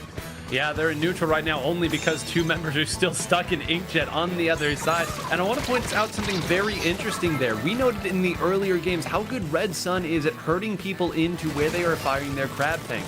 But you cannot herd 2 Inkjets. It simply cannot be done. Now finally Beam is going to cycle another one here, and now maybe there's an opportunity to be had. But if they don't get some value off of this crab tank, they're not going to have many more resources. And you just admire Goss threading the needle with some of those shots here. Here's an opportunity for Red Sun to apply penalty, but no, just like that, Crush Soda, a wave of yellow ink moves forward, and they continue to engulf the zone. They haven't claimed it quite yet, though. So a lot of ample time standing by. There they go. They get it now, Falco. They continue to maintain control. Yeah, and Red Sun's really finding it hard to break in. I think with all these Inkjets coming out from Crush Soda, you know where all the enemies are online at the same time just because you're so high up and can utilize your callouts and make sure that nobody is going to be able to get some flanks. So yeah, this will be very hard for Red Sun. And you just saw it right there, Nine. You saw Crush Soda move forward like the first person in a buffet and just really start to push towards Red Sun. Can Red Sun force a little bit of a penalty here? Here's a chance they buy themselves some critical time here, Nine. And now it's going to go a long way until we cap a winner in this one, thanks to the last-second heroics of Red Sun. I mean, that Booyah Bomb that got thrown at the crab tank was so perfectly done. Thunder's crab tank came out at the right time to counter Beams, but ended up winning that, and everything came from that one pivot point. Now the very difficult job of doing it again and again and again against a team like this. Again, you know you're going to be outranged against a double ballpoint composition, so you have to win with sheer positioning. So far, where they chose to position and take their fights, not the right answer. They're going to have to find a way back in. Yeah, the takeaway for Red Sun is at least you know if you ink Crush Soda, they will splat. But however, just a rain of yellow ink coming in, and you see how far Crush Soda has advanced. They still have 34 seconds left on this penalty. However, they've really done a great job here securing the zone, pushing forward, and now living in the map, half of the map for Red Sun, Falco. Yeah, they're coming from the second most penalty points that you can have in this game, which is 74. So it's been quite a journey for them with how long they've been able to hold on to the zone, and it doesn't look like it's going to let go anytime soon. Well, a dominant victory in which Crush Soda held the zone for 174 seconds. They get the victory over Red Sun. And it just goes to show you there's one thing to splat Crush Soda here, 9, but to consistently beat them. You called it. You got to do it over and over and over again, and that is just so hard to do against a team that is so talented. Well, and it's a talented team as well, and their willingness to play double ballpoint. If you needed a reason, folks, why you play double ballpoint on that map, I hope you saw it right there. It's not like some of the other compositions we've seen Crush Soda run in the past, where if they don't have their crab tank, they go in and try to make something happen. They've got one speed. Here, because you have a ballpoint, you can sit back, charge up your fizzy bomb, and throw it at the opponent, or you have a splatling. You can simply sit back and let the opponent come to you, and when it comes time to give chase, you have that inkjet, you'll recall right back to where you were. It fits them like a glove, and even if they don't get the immediate knockout that we saw in that first game, you could see that they are able to keep pace for as long as you want them to. Yeah, it's fascinating. At least for Red Sun, you were able to score some points against Crush Soda, and you shift the conversation there because they are the underdog. It's what adjustments can they make to maybe inch a little bit closer to possibly taking a game away. And, what was your takeaway from their approach here, Falco? What are some areas that they might be looking at as we get set for our next mode and stage? Yeah, it's kind of hard because they did have a very, they had a very conventional comp, but we know that they are going to be moving on to tower control. So again, I think just kind of slowing back the pace a little bit and not making sure that things really spiral out of control. But like Nine said, we really have to watch out for those inkjets because when they are pushed up, it can be hard to break back in. So tower control coming up here. This composition, you figure, not going to change much for Crush Soda here, 9. How can they be very effective coming up? Well, I don't think that they need to change a whole lot of anything. We were joking in the back that we really didn't know what to expect from Crush Soda because of how that first set ended up going here, but we know that they're an incredibly versatile team who can play fast-paced. They've got players like Goss who will switch between a tri-slosher, a splash-o-matic, and a ballpoint, so they truly have a Swiss Army knife for every situation. The game plan isn't going to change a whole lot, and they're simply going to try to play ahead, fight as much as they can, and force the opponent to prove that they can keep pace. And Falco, we're going to head to Undertow Spillway, and as 9 pointed out, well, how do you go there? There's a big run going on right now. There's going to be a lot going on there, but we've seen before Red Sun kind of struggle on these more linear style stages. Undertow Spillway a little bit wider than Eeltail Alley, but this feels like this is a situation where even though you selected the map and you are Red Sun, it's going to be tough to kind of get that upper hand against Crush Soda. Yeah, it's always going to be tough to get the upper hand against Crush Soda, but here maybe more opportunities to have a bit of a flank with not as flat of a map. You're going to have moments where you can maybe hide from some inkjets, hide from some ballpoints, and try and push up as far. But yeah, we will have to see what happens with this. We'll see if it's a recipe for success. So far, Crush Soda, they continue to cruise through the competition. They're trying to take a 2-0 lead over Red Sun. We'll see if Red Sun, though, has made the necessary changes as both teams sprint to the middle here. As you said before, no major changes. However, you always look at these loadouts and try and figure out what the plan of attack is here, 9. Yeah, interesting to note here, the last time that we saw them on tower control, then being Red Sun, they brought out the Nautilus Splatling, and that was really what made me a little surprised when we saw it earlier. It was used to great effect. Now instead, it's going to stick with the Wiper, and Wiper on tower control is tricky because it's a weapon that wants to take lots of fights, be a big distraction, but this is a map where it's difficult to play that because, again, you don't have lots of ways to attack the opponent. And so far, Falco, just look at the turf that is being covered by Crush Soda at this moment. It is nothing but yellow, and this tower continues to cruise along there at the second checkpoint, feeling a little bit of pressure. The inkjet comes in. Nico trying to help flank on the side. Got a Stamper ready to go. Nico going to move forward. And already you're getting a little bit of help from these specials that has sent the tower back, but not before 9. Crush Soda was able to build a 53-0 lead. Yeah, 53, a very nice opening push here, and a tricky fight as well, not able to close it down. Twig coming over with the assist, and these shooters, they are so squirrely. You get them down to a little bit of HP, they move the right way, and as long as you are fighting, you know that the other teammates are going to come over and assist. Here's Twig going one-on-one. Nico able to pick that up, though, with the Wiper, so that's a huge splat for them. As now they can try to use their numbers. 4-2 on the map here, Falco. You figure they got to strike now. Yeah, they really do, but it looks like they are going to have some members that are going to go down. They had control of mid for just a moment, but not before some of these ink jets come out and some of these splashes come flying towards them as well. So Crush Soda starting off exactly where they started at the beginning of this match. And Nine, you're just amazed at how quickly Crush Soda was able to snuff out any potential push from Red Sun. It just goes to show you their timing of the specials and the way that they send 2 players on every single time they're going into one of those critical fights speaks volumes about their strategy. Well, and the positions they take to the fights as well. If you hide just long enough that the opponent loses track of you and you don't move fast, remember, you don't make trails when you swim. If you go at a slow enough speed, the opponent has to try to guess where you're at, and if they guess wrong, as teams so often do here against Crush Soda, there is a lot that you will have to pay for. And look at this, Twig and Goss are already moving at the top of the screen to attack the spawn. Yeah, really good call out, Nine, because you saw only one member of Red Sun trying to apply a little bit of pressure at that second checkpoint, the one that usually favors the defense, but no luck there as they approach checkpoint number 3. Inkjet, triple ink strike. It is coming down in waves here as Crush Soda trying to look for the KO. You got 3 members of Red Sun on the stage. They're trying to push forward. Can they do enough to stop the tower? They do barely in its tracks, but still, Crush Soda a dominant lead here with just over 2 minutes left, Falco. And it's the story that we saw in the first game. Red Sun can maybe move it a couple of inches, but it's just too much Crush Soda coming at them. Yeah, and Crush Soda knows they don't need the knockout at this moment, and Goss in particular did such a good job at just backing up and making sure that they didn't put themselves in danger, and that's allowing Crush Soda to continue this push while maintaining a lot of map control with just under 2 minutes left. Twig surgical in the way that they disposed of Nico. Here comes that killer whale to help provide a little bit more support as the tower sits suspended at that moment. But Nine, again, you're not in a hurry to try and score here and open yourselves up. You're just going to try and take what the game gives you at this moment.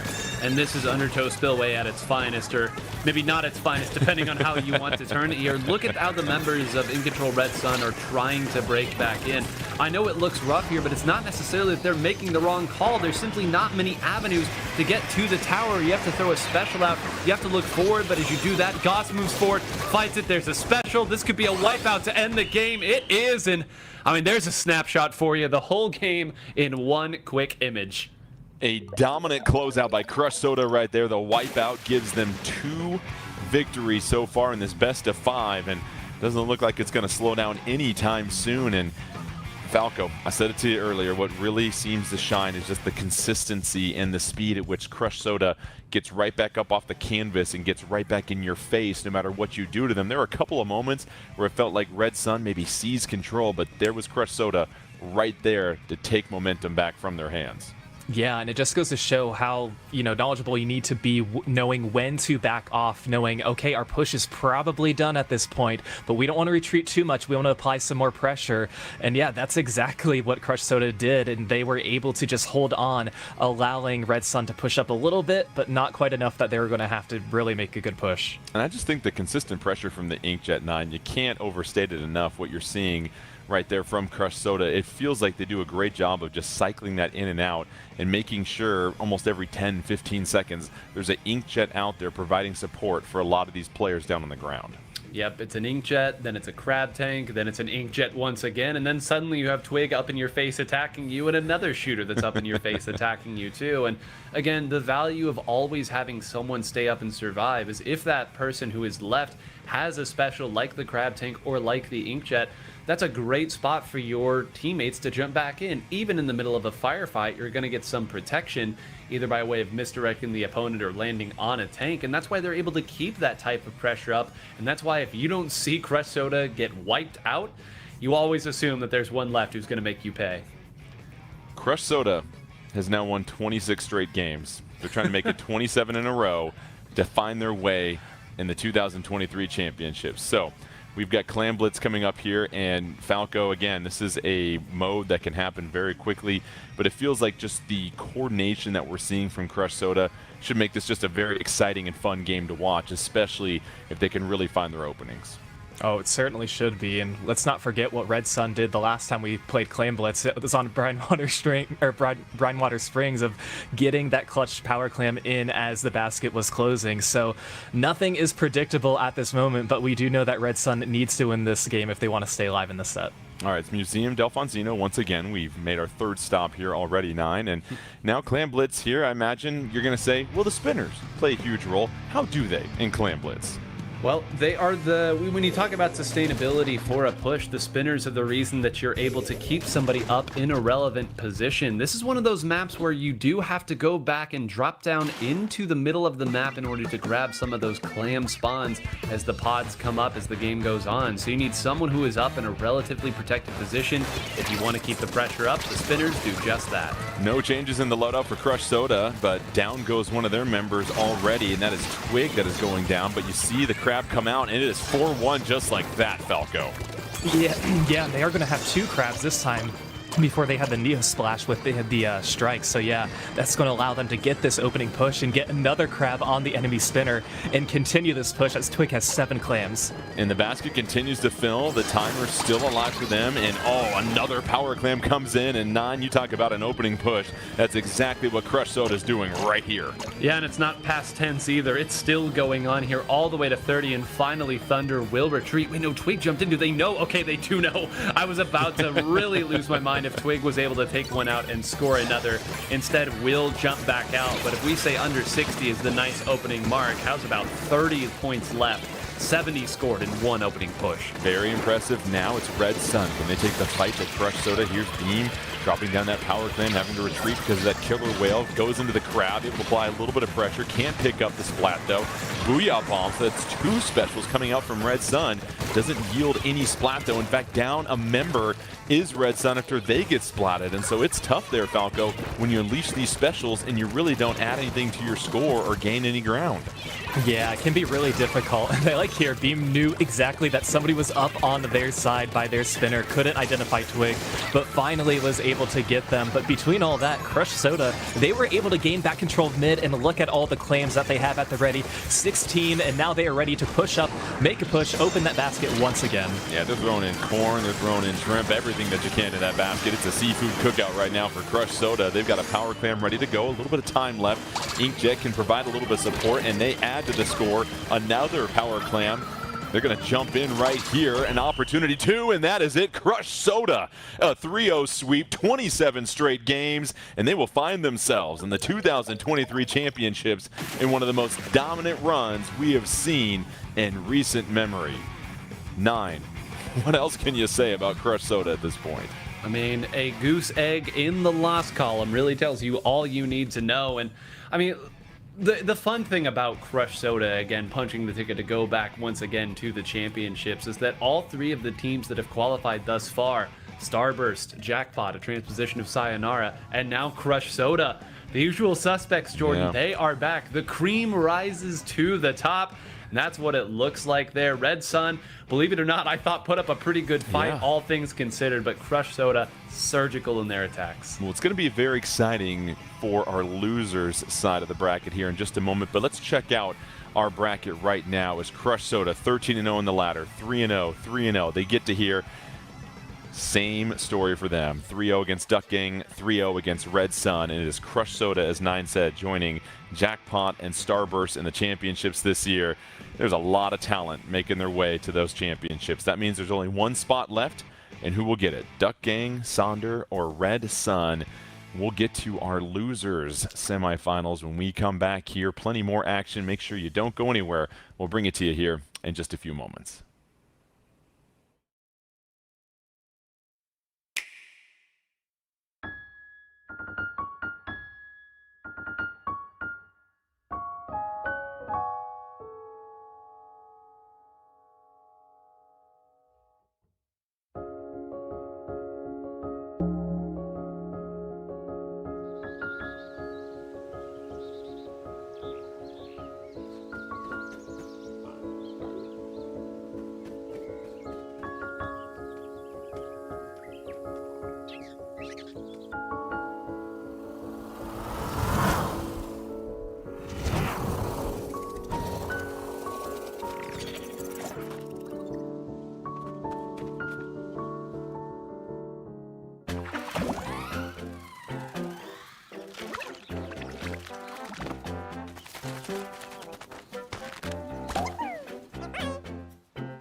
どこですか?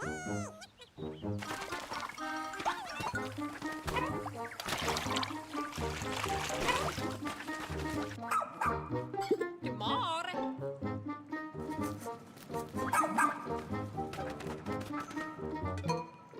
Oh, wow!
Whether it's to play your favorite game,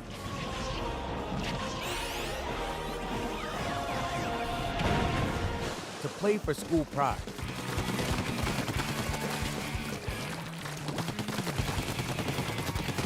or for the thrill of competition. Play competitively with Play Versus. Visit playvs.com today for more information.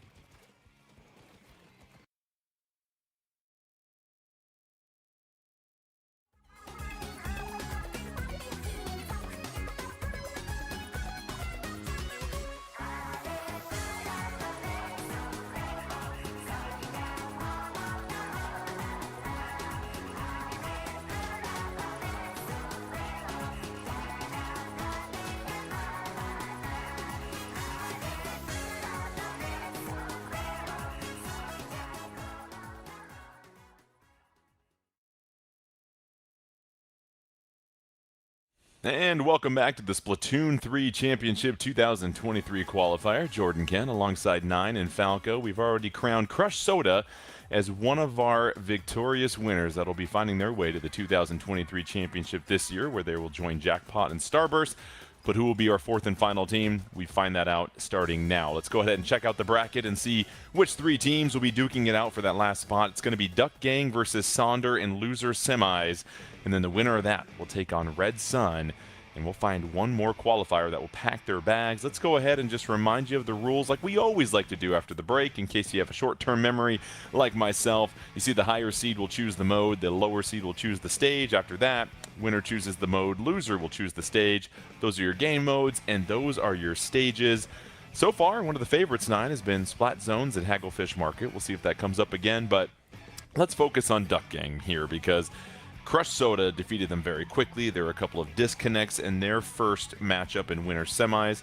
We saw Duck Gang last week fight their way all the way through the loser side of the bracket, but now we have Rainmaker coming up here, and this is an interesting opening gambit here. Give us a little bit more about Duck Gang and what strengths they bring to the table, and if they have the chance to possibly fight their way all the way to the finals. Yeah, I think on paper, Duck King very strong. It's almost fortunate that those disconnects happened against Crush Soda, because now, provided that it's a clean path, you knew that you were going to have to beat at least one of these two teams. Expect a lot of the same from them with a whole lot of vengeance. Well, let's hope they unplugged the router and gave it 30 seconds and popped it right back in, because here is Duck Gang taking on Sonder. The winner, once again, will face off against Red Sun as both teams scurry to the middle. Falco, why don't you tell us a little bit more about these loadouts here in Eeltail Alley? Yeah, they're looking a little similar, but a few changes here with a new Vo Tri-Slosher and the Viper Deco on the side. Well, one of them has one of each, so it's going to be a little different, but two players going to be going down pretty quickly on both of these teams, and Sonder seems to be in slight control, but definitely not in a position where they want to pick up the Rainmaker just yet. And exactly to that point, Nine, you notice the patience. Even though the Rainmaker's sitting right there, you don't want to touch your dinner quite yet, because you're trying to make sure you have that advantage, and so far that Tacticooler might potentially help them out with that. Yeah, both of these teams do have that Tacticooler, although the way that they will reach it is very different. One side using, as Falco noted there, the Tri-Slosher to get it. The other side is going to be cycling it with the NZAP 85 that we told you about last week. Certainly going to be more Tacticoolers coming out of this NZAP as we see it right there, but there's a lot more to the game than simply building up your Tacticooler. Henlo, who really wanted to get into this set, is charging forward right now. Some fire. Getting to that first checkpoint is Sonder, so they are the ones applying the early pressure. You see Henry with a splat, and now it's an opportunity for Duck Gang with a 4-2 advantage on the map to try and push forward. They have the Rainmaker, and they're starting to make some ground, and already, Falco, they've made up a lot of room, and they're starting to push back against Sonder. This Inkjet hopefully will help continue to blaze a trail.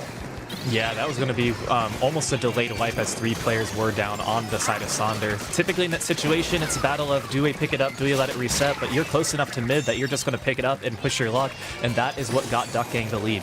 And Duck Gang does have the lead, but you see Henlo moving forward, has that boost coming from the Tacticooler at this moment, throws the Stamper. However, Duck Gang with the numbers advantage in 9. It feels like Duck Gang, after struggling a little bit out the gate, they're starting to kind of molt and get their feathers and start to really gain some ground here. Well, it's formulaic, right? As long as you have one person who survives when a push ends, you're always going to have an avenue to at least attack the opponent before they can get a big push started. We saw it really, and the scariest that it can look in our last set. And we're seeing it here as well. It's going to be a lot of fights in the middle as we move into the back half of this game. Henry with that tri-slosher, just trying to make up a little bit of ground, trying to approach that torpedo, doing a fine job, playing a little cat and mouse right now.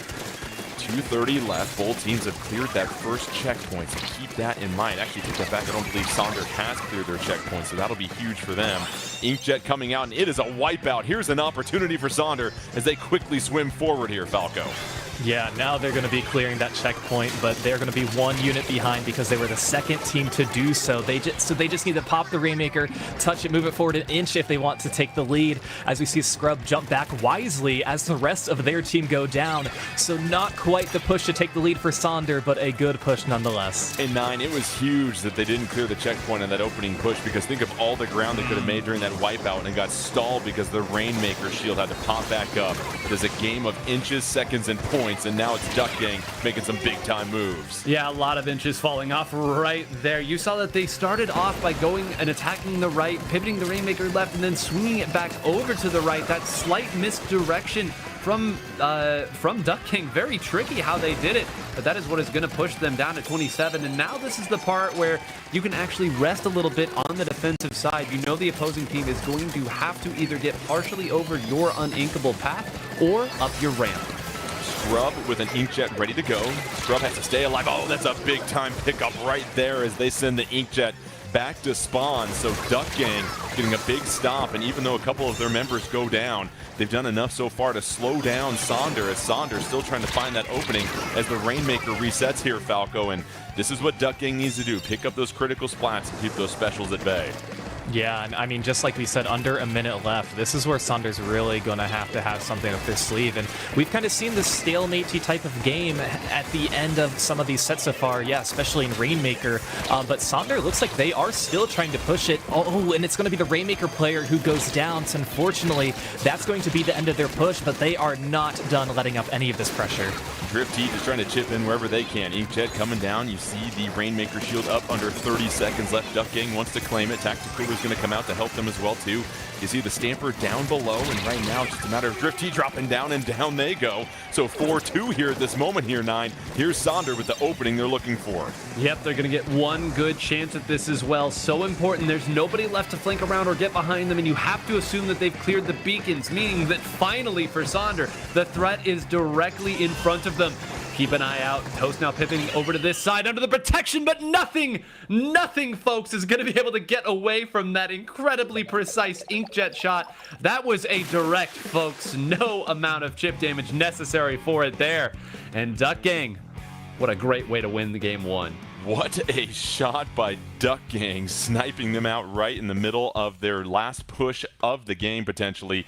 And you saw it right there. They had everything set up, Falco, but sometimes great offense, just a great individual play can overcome any type of strategy. We saw that right there. That's a game-winning shot from what we saw with Duck Gang here, and that's huge for a team that just went down 3-0 to help build their confidence and momentum as they try to work their way back up here through the loser side of the bracket. Yeah, and I believe that was Zenith who was using the Inkjet there at the very end, wisely knowing that the other team's going to have an opportunity to take it. You want to build your special, and you want to get that direct and just shut them down. So a fantastic play for them. Tower control's coming up next here, 9, and what we saw was a lot of back and forth action, pretty evenly matched set of teams here between Duck Gang and Sonder. So for tower control, let's start with Duck Gang. What's their approach when you look at the way that they want to try and play this game? Yeah, we said it earlier, Duck Gang has looked pretty strong on tower control in comparison to some of their other modes. One thing that I want to highlight about that last game, I kind of called it out there at the end, the beacons, right, that we were able to see come out from Red Shell on that Wiper Deco. Both of these teams are running Wiper, but again, important to note that Henlo plays the vanilla variant of the Splatana Wiper. Wiper Deco has the beacons, and a lot of people would tell you that beacons are scariest on Rainmaker, but also very scary on tower control. If you don't know where the opposing team is jumping to, they're going to be attacking you from all kinds of angles. You won't be prepped for it. So I think we're going to see a lot of the same thing. The tricks from Duck Gang still work. All right, Hagglefish Market here, Falco. And so if you are Sonder, you got so close. You had a chance to maybe take the lead there late. It was just maybe one little misplay of not getting past the checkpoint earlier on. What's your approach here? Tower control and Hagglefish Market. We've typically seen splat zones here today, but now it's going to be a little bit different. Yeah, and we talked about how important it is to paint up in front of the tower, but on this map in particular, 2 of the checkpoints are around the tent towards the back of the side, so you need to make sure that you have it well protected, and if somebody's on the tower, they can easily jump up to the enemy tent and get a good flank going, so you have to just be aware on all angles. And so you've got to have your head on a swivel here, 9, for the most part, and it feels like there isn't a tremendous amount of cover in this stage. We mentioned before, not a lot of verticality. It's one of the more flat, wide open stages in particular. And so if you are trying to advance this tower, going off the heels of what Falco said, what is the approach for your teammates on Hagglefish to make sure that you can at least buy yourself some time as you make your way through the checkpoints? Well, the answer to this point in the meta has been put a crab tank on it and let that blaze a trail for you. We'll see if these teams agree with that wisdom. It appears that Toast does for us, at least for the current part. But on the other side, Duck Gang, they're going to try to do it the old-fashioned way. They're simply going to attack first. But note that we have 2 ink jets here coming out of Duck Gang. All right, we'll see how Duck Gang can fly here in the second game. Will the double inkjet serve them well versus that crab? Tactically coming out early from Drift T just to help support the troops for the most part. A lot of fighting going on here in mid, however, going to pick up a member. 3-3, another inkjet coming out, though, for Sonder.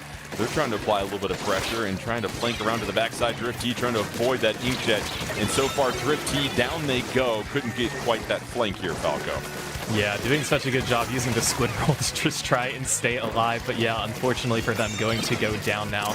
And yeah, it's really just a battle for mid, but this is where Duck Gang finally has control as they're trying to get to this first checkpoint, but not before Sonder, not before Birch is going to take down 2 of their members. Can it be 3? No, it's going to be Red Shell who makes a stop with that tower only getting to 90 with Sonder taking over. Does what they need to do, though, with that Tri-Slosher. Picks up 2, and the bucket will move things forward for Sonder as they start to approach that first checkpoint. Those Tenta missiles will certainly slow things down as we take a look at Red Shell advancing with that wiper, and all of a sudden Duck Gang sending the tower right back in 9. What an answer from them defensively. I mean, you talk about a slowdown there. Those missiles completely stopped it. Everybody backed all the way up as the members of Duck Gang move forward there. Normally, if you do that, you're banking on the opponent to run in and attack you so that you can then get a counter on their defense. And, well, it appears that in a delayed fashion, that's what Sonder was able to get out of that situation. But they're going to need a little bit more here. This checkpoint can be very difficult to get through, although they're positioned well currently. That's a really good point because there's nobody underneath that tent right now for Duck Gang, and they pass a critical first checkpoint here. Sonder does, and now they have full control of this. Inkjet coming out, a couple of members here. Here's Henlo hopping off the tower, trying to move to the backside, trying to battle. It's double Inkjets in the air. Bogey on the 6 for Zenith. However, it's going to be Duck Gang that closes things out and starts to send the tower, but not before Sonder able to score a lot of points here, Falco. Yeah, they got to that second checkpoint. Unfortunately for them, wasn't able to really push forward. But we saw Henlo push up there on the tent, which can be very dangerous if you're not paying attention. 3 players going to go down on Sonder, so this can be an opportunity for Duck Gang, with Enri leading the way, once again painting in front of the path, using some mist just to make sure that nobody's going to be dropping down here on this right side. All right, here's Duck Gang nesting up on this first checkpoint here, trying to just keep Sonder at bay, and already it feels like they just got through that pretty quickly there, 9, with all 4 members on the stage even. And worth noting, they were tacticalered up as well. So you see Red Shell is able to jump in with the missiles, going to fire the missiles, and they already have another tacticooler. We talked about how the NZAP 85 can cycle these and keep full uptime, but it's going to be a couple specials thrown at the tower to hold it there. Is anyone going to be able to get back there? No, they're going to have to earn those points back the other way. Henry fighting absolutely everybody, and I believe having fought just enough. 2-1, the lead will swap as Duck Gang soars through the air. The relentless respawn of Duck Gang as they continue to fly in was huge as they seized the lead here with just under 2 minutes left. And now if you're Sonder, all of a sudden you've got to shift gears and become more offensively minded. But those Tenta missiles, I say it again now, Falco, they've done a really good job of just freezing Sonder in their tracks as now Duck Gang's at the final checkpoint. You have, and the missiles aren't necessarily to get the splats, but also for displacement too. So that is really how they're going to thrive with the Duck Gang. Like we said, getting all the way to 14. I think Sonder now might have an opportunity as some of these Duck Gang members are now being pushed back, but Red Shell still showing that aggression. Toast has got a crab, picks up a key splat right there, so 4-2 while maintaining the crab is massive. One-on-one, has to make sure they pick up that one. And Toast right now, 9, a couple of key one-on-one splats. That's going to help Sonder move forward as you have that crab in the back pocket. Yeah, I had to win those simply to regain footing, and now would love to find another, but Henry waiting on that side. I made the joke earlier, Jordan, if you see the tri-slosher, it's too late for you. You saw exactly what that looks like and how frustrating it can be. Another one goes down, and I have to assume at this point the Drifty is at like 7 or 8 tacticalers. This is unbelievable. Every time I see Duck Gang, they're juiced up. So far, Duck Gang trying to hang on to this lead with 40 seconds left. You saw Sonder make somewhat of a push, but so far it's just been too much Duck Gang. And now they can kind of hang out at mid here, Falco, and just really make sure they fortify their defensive approach, because even with 30 seconds left, that tower has just 1 speed, and Sonder's going to have to play pretty exceptionally well throughout that entire time. Yeah, and it helps that Duck Gang does have a full checkpoint worth of a lead at this time, but when you have 2 players down, 3 players down, you're going to make it a little bit dangerous as Henlo is pushing up and trying to find Drifty. This will be a very interesting last 10 seconds, Jordan. Feels like a lot of pressure on Henlo here, 9, to pick up a key, couple one-on-one splats. Out comes the Splatana Stamper, that's huge. Great work right there, but you saw that Drifty got another tacticaler out here, so they're going to have to fight through essentially 2 teams. The split spawn, not a huge deal. Drifty moves forward. Henry moves forward, takes out 2. They have 2 more players. It's just Toast. Birch jumps back in. They get past the checkpoint, but that will be all they achieve. What an effort there by Sonder, but again, the tacticaler, the soda, it means that even if you let the opponent get you wiped out one time, you're going to have the opportunity to come back in and get a second crack at it, and boy, did they make that second one work. And that was impressive. The tacticooler coupled with the missiles, I felt like the displacement and the constant pressure of respawning and just being able to cover the map and have all 4 members on the map, or as many members as possible, Falco, meant that it was just relentless from Duck Gang. And you saw it right there. Even though they just continued to super jump in, it just wasn't enough. There was so much purple ink coming in down the stretch. Yeah, and that's all you can really ask for Sonder. That's what you have to do in that position. You're not going to have enough time if you're going to swim from spawn. No matter where the jumps are, you have to throw all the bodies onto the tower. But Duck Gang knew that too. They expected those jumps to be coming in, and Duck Gang was well prepared for it. So that now makes it 2-0 Duck Gang, and after they fell quite a bit in that opening round against Crush Soda, and of course Crush Soda very talented, they are now starting to roar back here. And so we're going to have splat zones coming up here before 9, and we've seen Duck Gang really excel in splat zones here. We're still waiting on the particular stage that we're going to, but right now it just feels like they have that sense that you have with Crush Soda, where you've got to beat them for the entire time. It's going to take more than just one solid push. You've got to play very consistent to take down Duck Gang, and we're just not seeing that from Sonder right now at this moment. And it's so interesting how both of those teams that you mentioned there, Crush Soda and Duck Gang, go about it in different ways. Where Crush Soda is, you leave one of us up, we're going to pop a special, we're going to get everybody back in, and we're going to start the wave. How dare you let one of us escape? You're seeing a little bit of that as well with Duck Gang, where someone can stay alive and jump back into the beacon, or they've got the tacticooler, and in your head, maybe you're not familiar with playing against a tacticoolered team, they come back a little faster than you think they're going to go, or they come back with their special because you don't lose any special meter if you go down with your tacticooler. Again, thorough. You have to wipe the plate absolutely clean every time against these teams, and that's why the margin of error is so slim. Yeah, you said it well. And so splat zones, Umami Ruins here, and you know, Falco, correct me if I'm wrong, I believe it's a split zone here at this moment, and that'll make things very fascinating, because you've got to make sure you are maintaining not only your zone but then attacking. You can leave the door open. It feels like coordination is critical here. Oh, absolutely, and especially because if you're watching one side of the zone, you can't see the other zone on this particular stage. So while you're battling your own zone, you might not be knowing what your neighbor's doing, so you always have to be prepared and definitely watching out for those callouts and how you can help. It's still not over for Sonder, and this is a team that many people felt could pick up that second spot coming into this year, but right now their backs are up against the wall here. Can they reconfigure their strategy, or has Duck Gang really started to find their rhythm? And is it too much at this point. We'll see. Both teams scurrying towards the middle. We have that split zone. Duck Gang trying to get the 3-0 sweep to take on Red Sun in losers finals. 9, do we see anything differently about these loadouts? No, almost nothing different at all. And I again love the fact that Duck Gang, very aptly named, is the team that's going to stick with double inkjet. So it's Birch right now utilizing the verticality with that tri-slosher, but down they go. And so it's 3-3 on the stage currently. That crab having to retreat on the northeast corner of your screen for the most part. But now either team really can't claim the zones. It's up for grabs here in mid, and there we go. Duck Gang being able the first one to control both zones here, Falco. Yeah, that's again just kind of the added layer of a split zone that you just have to be aware of, where it just might take some time to fully cap the zone. But you're right, Duck Gang able to cap it pretty quickly. But Sonder, they have 2 specials online with some missiles coming out, so it looks like they might be ready for their own counter push. And those missiles were enough to displace momentarily, but Duck Gang doing a great job of just scurrying and covering the zone here. They're at 60 already with under 4 minutes left.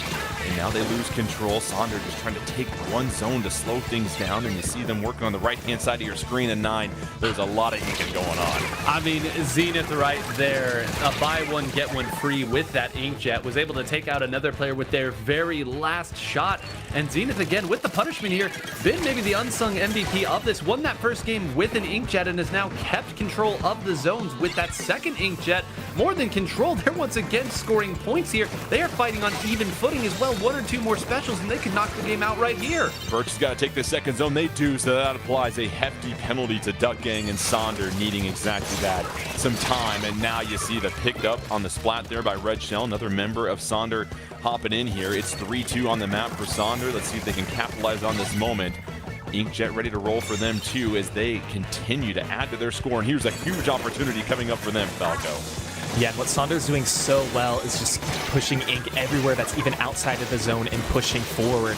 And that's why you have to rely on some of these inkjets to help lead the way along with this wiper. And it looks like it will be working out for Duck Gang. Not enough to get the cap yet, enough to contest, but we'll see if they can take that left side. And you see a member of Duck Gang having to retreat there momentarily, so the left side was belonging to Sonder, but there goes Duck Gang clinging both of them, and now they're starting to push forward here, 9. Yep, Sonder's tried and true formula of having Henlo move forward. They play off of that, they follow through. Simply not working right now, although Scrub gonna get 3.5 right there. Wow. And I gotta say, man, the Ducks sense blood in the water right there, or blood in the ink, I suppose, more aptly. They all went forward on that attack, and you do not see that at this level unless a team is certain that they could win the game with that gamble. That is a mighty, mighty big gamble to take at this stage. And now they are having to pay the debt collector at this moment, because you saw Sonder really bounce back and add to their score. They trail by 25 at this moment. They had control of one of the zones. Now it's split between both these squads. Who is going to be the team that finds the next opportunity? Oh, the double splat coming in. That's huge for Duck Gang here, Falco. Yeah, we've just seen the strengths of the ballpoint players from pretty much any team that we have seen so far today, with how well that they are able to shred the opponents. And an inkjet coming out to support, 3 down. It's just one member who's pushed all the way back to their spawn, and they are going to go down. So this is what Duck Gang needs to capitalize if they want to get rid of their penalty points. And that is not looking good for Sonder. You see a lot of purple ink. They are crammed into their spawn right now. Birch is trying to help out a little bit. Tactic Cooler's not going to provide immediate support. It's a trade.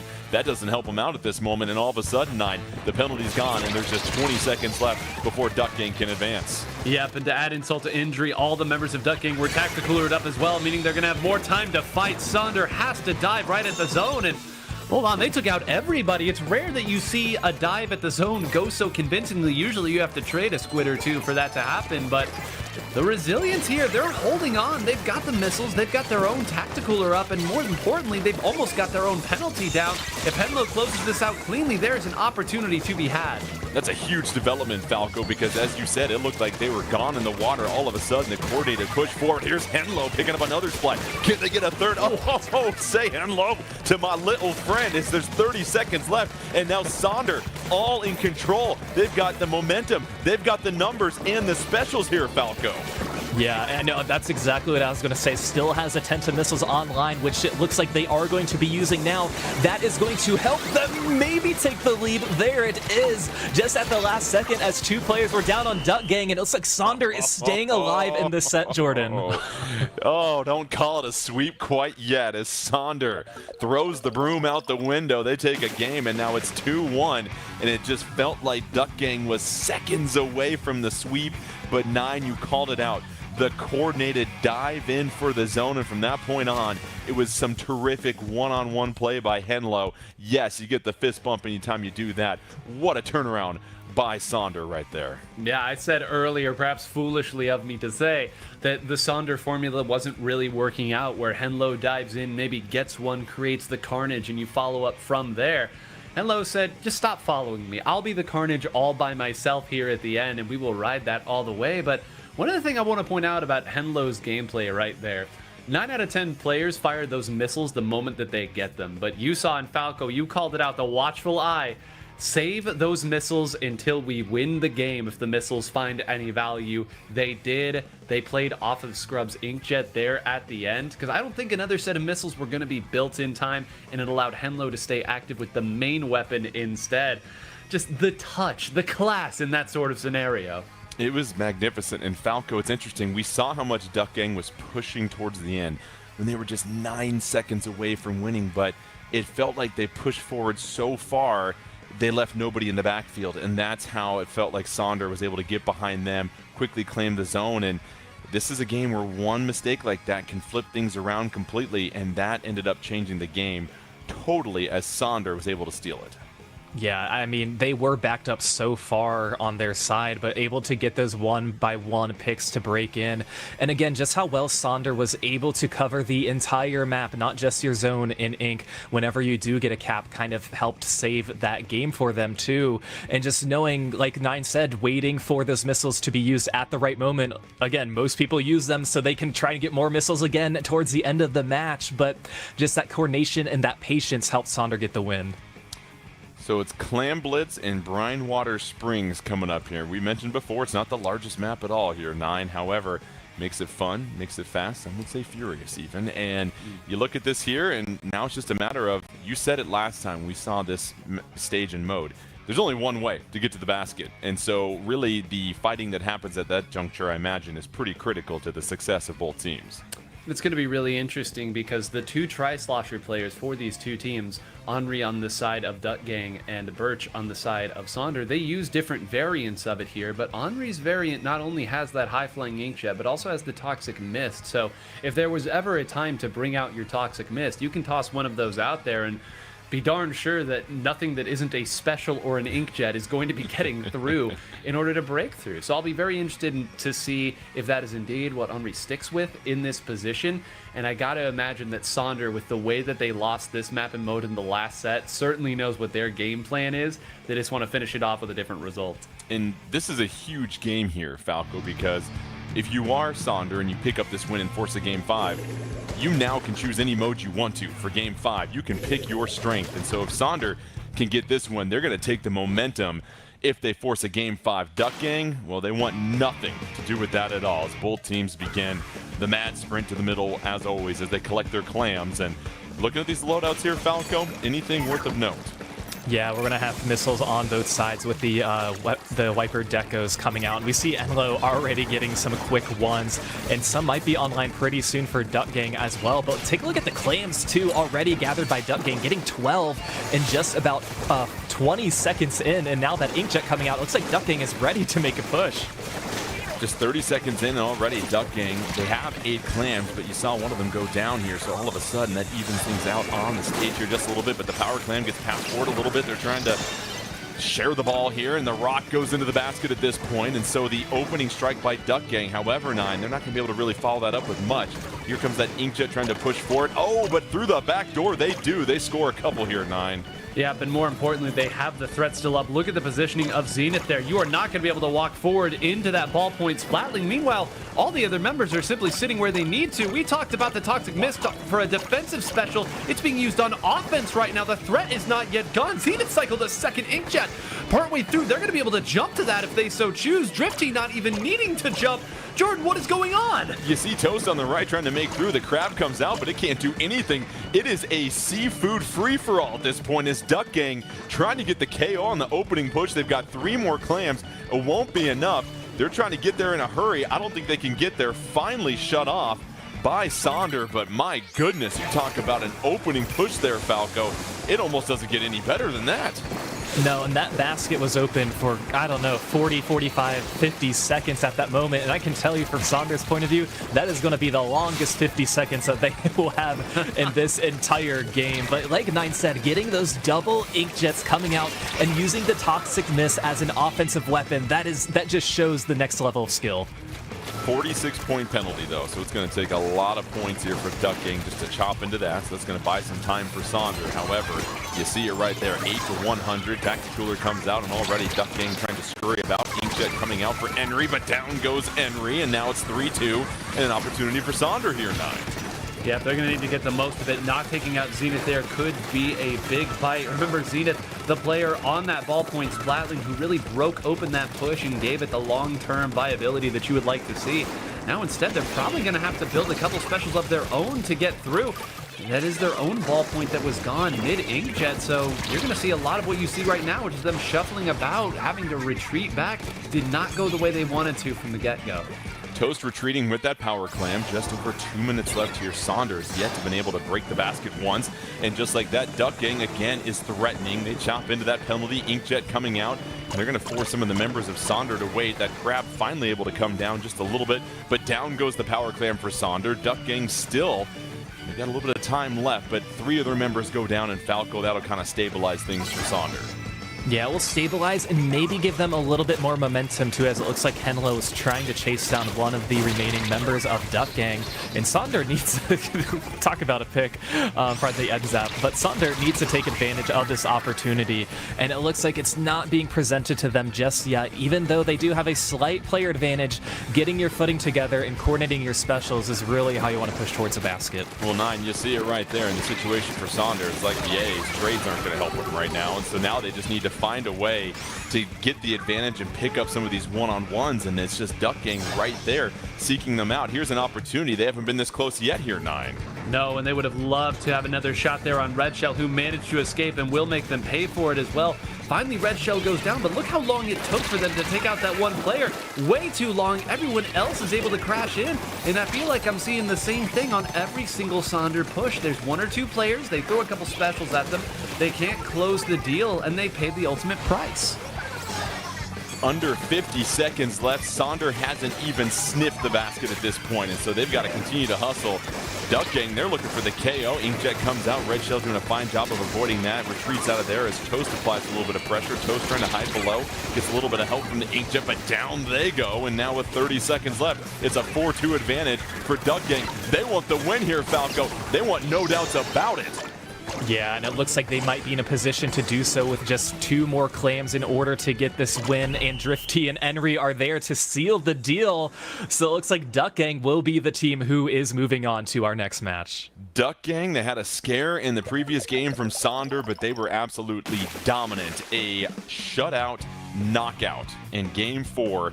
They will now advance to take on Red Sun. So Duck Gang, who was swept in their opening round against Crush Soda, now has never looked to be in a better position all day than where they are now as they get set to head to losers finals. Let's go ahead and check out that bracket here in just a moment, because it is going to be a lot of fun to see what will happen between Red Sun, a team that really just emerged after losing their first game to Sonder. They won 3 straight. And then Duck Gang, who seems to have really found their rhythm and flow in, especially their connection. And so 9, early thoughts on this matchup here before we go to break. I mean, these are 2 teams that I would argue have outperformed expectations, at least what you might have thought of them coming into this event. And, you know, all 3 of these teams here on the bottom side of the bracket are those teams where they have the skill, they have a few wins, but they've never been able to piece it all together.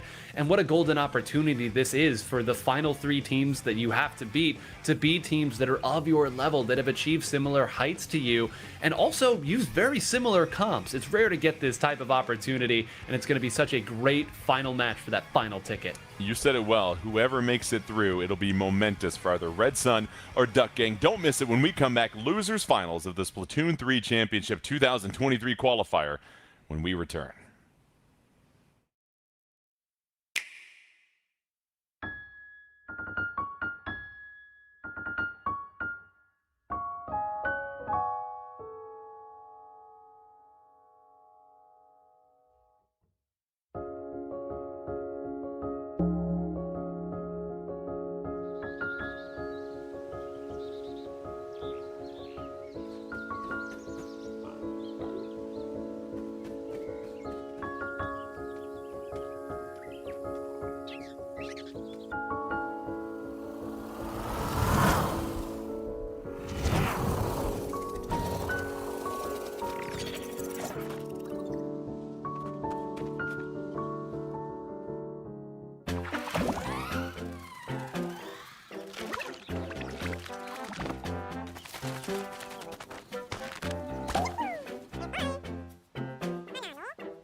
And welcome back to the Splatoon 3 Championship 2023 qualifier. Jordan Kent, 9, and Falco holding it down for you as we get set for our final set of the day. Let's go ahead and check out the bracket and see all the action that has taken place. On the top half, it was Crush Soda putting together one of the most dominant runs we've seen, 27-0 in all of their games in this entire qualifying weekend, to claim the 3rd spot in our championship to join Jackpot and Starburst. The 4th spot, though, this is going to be a lot of fun because you've got 2 teams in Red Sun and Duck Gang that we'll get to here in just a second about how momentous this will be. But 9, let's start with you. If you look at Red Sun, you said it before, one of the biggest underdog stories that we've seen in a long time in competitive Splatoon. Yeah, we set the stage earlier for you and noted that the 3 qualifying teams for the championship thus far are more or less 3 of the same teams that were at the last event. And it really pieces together that not a lot of teams take the next step. There aren't a lot of teams in the conversation of top-level Splatoon, and it's a very, very difficult step to take, a long step to take. Red Sun was getting to that level at the end of Splatoon 2. They didn't have the big win yet, but they were a team where you could see they were trending upward. They fell back down. They hit a roadblock somewhere in Splatoon 3. But with the stride that they have been on today, nobody had Red Sun here in this position on their bingo sheet except for maybe the members of Red Sun. This would be maybe the most impressive showing for a team that I've ever seen in Splatoon history. And Falco, it's fascinating. Both these teams have dreamt to be at this moment on the doorstep of qualifying for a championship and everything that comes with going to one of those in-person events. And for Duck Gang, they were in this qualifier last week. They played against some of the top-level teams. Their comfort level coming in as we get set for our opening round, it'll be Rainmaker on Eeltail Alley. The comfort level, if you are Duck Gang, as far as the stakes are so high, it means so much. Mentally, you've got to lock in and not think about that next step. How do you think that's going to help them in this situation?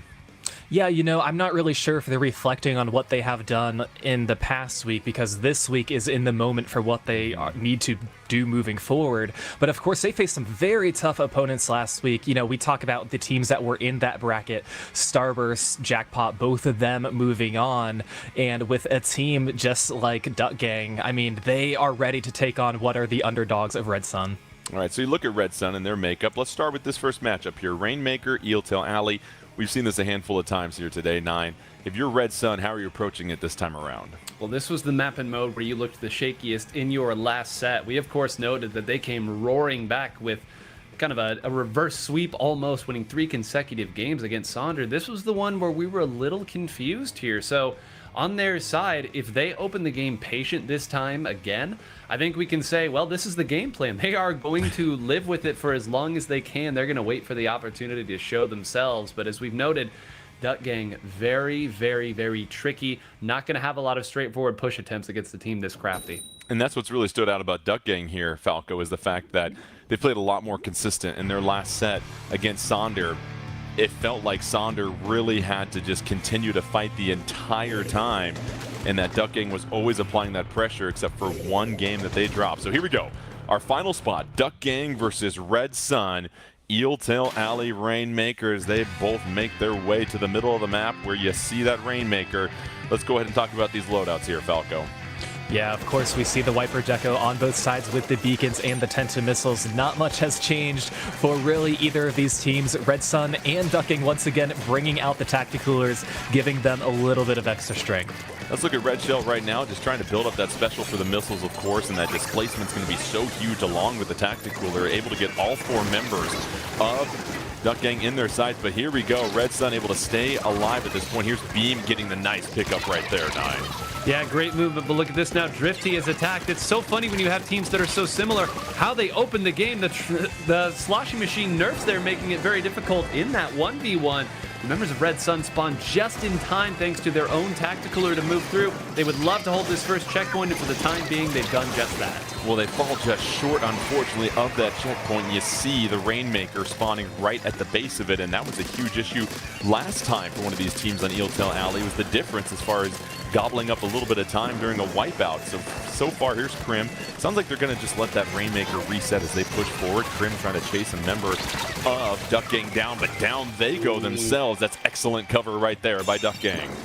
Oh, yeah, and it looks like the Rainmaker's just going to get dunked just in time before it is going to reset too. So Red Sun, they were hoping they'd have an opportunity for it to go back to mid, but Duck Gang continuing this push and getting all the way to 21. Some critical missiles coming out to displace them. That allows them to push the score to 21 with just under 3:30 left. Here's Nico trying to bust open that Rainmaker shield, has some missiles ready to go themselves, and now here's the opportunity. If you're Red Sun here, 9, you've got a couple of specials, the Tacticooler out. You've got to make sure you pick up some of those key splats and not have that happen. Yeah, this is the real risk when you're pushing back into a part of the map that the opponent has full control of, because the one thing that's rough about Tacticooler is that you do sort of have to get splatted to get its full value, right? All the nice things about the quick respawn and saving your special only really work, and Henry, if that inkjet lasted a couple more seconds, that would be another squid down, but Henry says, I don't need my special. Let's just run through and keep the pressure up. There is no footing to be found for Red Sun. Henry with the inkjet and that tri-slosher just creating havoc at this point as Duck Gang has the Rainmaker, and they're moving forward with numbers 4-3. Rainmaker coming in. You see that huge explosion at the base of their spawn, trying to open things up, but finally you see Red Sun picking up a couple of splats to slow that down. Let's check out Zenith here on the left-hand side of the stage, and right now just providing some excellent anchor support here, Falco. Yeah, they really are not letting go any of mid just because Red Sun is seemingly having a hard time breaking out. We do see the Inkjet 1v1 going on as the Rainmaker is going to reset there. Ooh, and then Zenith is going to be going down by that Inkjet too. So Red Sun coming out on top, it looks like, in this little skirmish, and this might open the door for them. A huge plays right here by Krim, as you saw, 9, the Inkjet pickup and then landing and picking up another splat. Those are the things you're looking for to turn things around as the team is juiced up and now trying to move forward, and they have numbers. I like how decisively they attacked the red shell right there. Need desperately to close out on Henri. If it takes too long, you know the follow-up is coming here. It's just going to be this Inkjet up, and it's going to be probably a rough landing, but that might have given the rest of the members of Duck Gang enough time to get back in defensive positions. They're going to need a lot of points. They have adequate time to do it. That's the first checkpoint down, a huge milestone. You mentioned if through the first checkpoint, they still have enough time to work with here. Maybe a couple of pushes left as we see Red Shell kind of retreat, set up that beacon right there in an inconspicuous spot. Here come the Tenta missiles once again, and this is an opportunity for Duck Gang to try and push back a little bit here, Falco. Yeah, it looks like it is, but Red Sun once again not giving up on this push, even though 2 of their players are going to go down and Beam is going to be jumping out. With just about 1 minute left, they're going to give Duck Gang an opportunity to push it back towards mid, but Red Sun, since they got past their checkpoint, they have a better opening if they want to try and take the lead, but they really got to break into mid first. Yeah, 45 seconds left, and Red Sun just trying to establish mid here, but you see the Inkjet coming out, applying so much pressure. Rainmaker in possession for Duck Gang at this moment as they are trying to go down the right-hand side of the map that they're facing. Dual Inkjets at this point here. Let's see if Red Sun can push through. And 9, they're all crowded up here on the left-hand side, and Duck Gang doing a fine job of just sitting back, playing some defense. Well, look at that, lobbing shots from mid, finally deciding to move forward a little bit there, maybe a little too cheeky back there on the side. 15 seconds. You can see that Duck Gang is happy to sit right back there. Look where Red Shell and Zenith have gone onto the right side, trying to meet the threat of Nico. And Henri waiting to close this out with one vicious Inkjet shot. Watch him fly, and let's see if it ends here. 3-3. Red Sun has to make this count. They have to be flawless, and they aren't as they get struck down, and that is Duck Gang taking the first game, and you saw it. They were living on their own 40-yard line, Falco, and just building up that wall of yellow ink. And Red Sun was unable to burst through, and so credit Duck Gang for the early aggression and then the second half defense. Yeah, and once again, it was that Inkjet at the very end that sealed the deal, along with that fist bump in order to take away the first game of this final set. So yeah, a wonderful, wonderful play by both teams, but it's just so hard when you have a map kind of like Eeltail to really make a good push, not have many flanking opportunities. Yeah, it'll be interesting as the stages start to open up here when you look at some of the options. Of course, Red Sun will get the opportunity to choose the next stage here, but so far for Duck Gang, you pick up that first win and you look pretty convincing while you're doing it, 9, and it seems like, as you said before, that Tacticooler which Red Sun relies on and plays so frequently, you mentioned it, you really only get those benefits if you're getting splatted, and you really don't have a lot of east and west territory to utilize that swim speed up as well, so kind of puts a cap on the impact it has there. Well, the phrase that you used earlier, I'm going to steal here.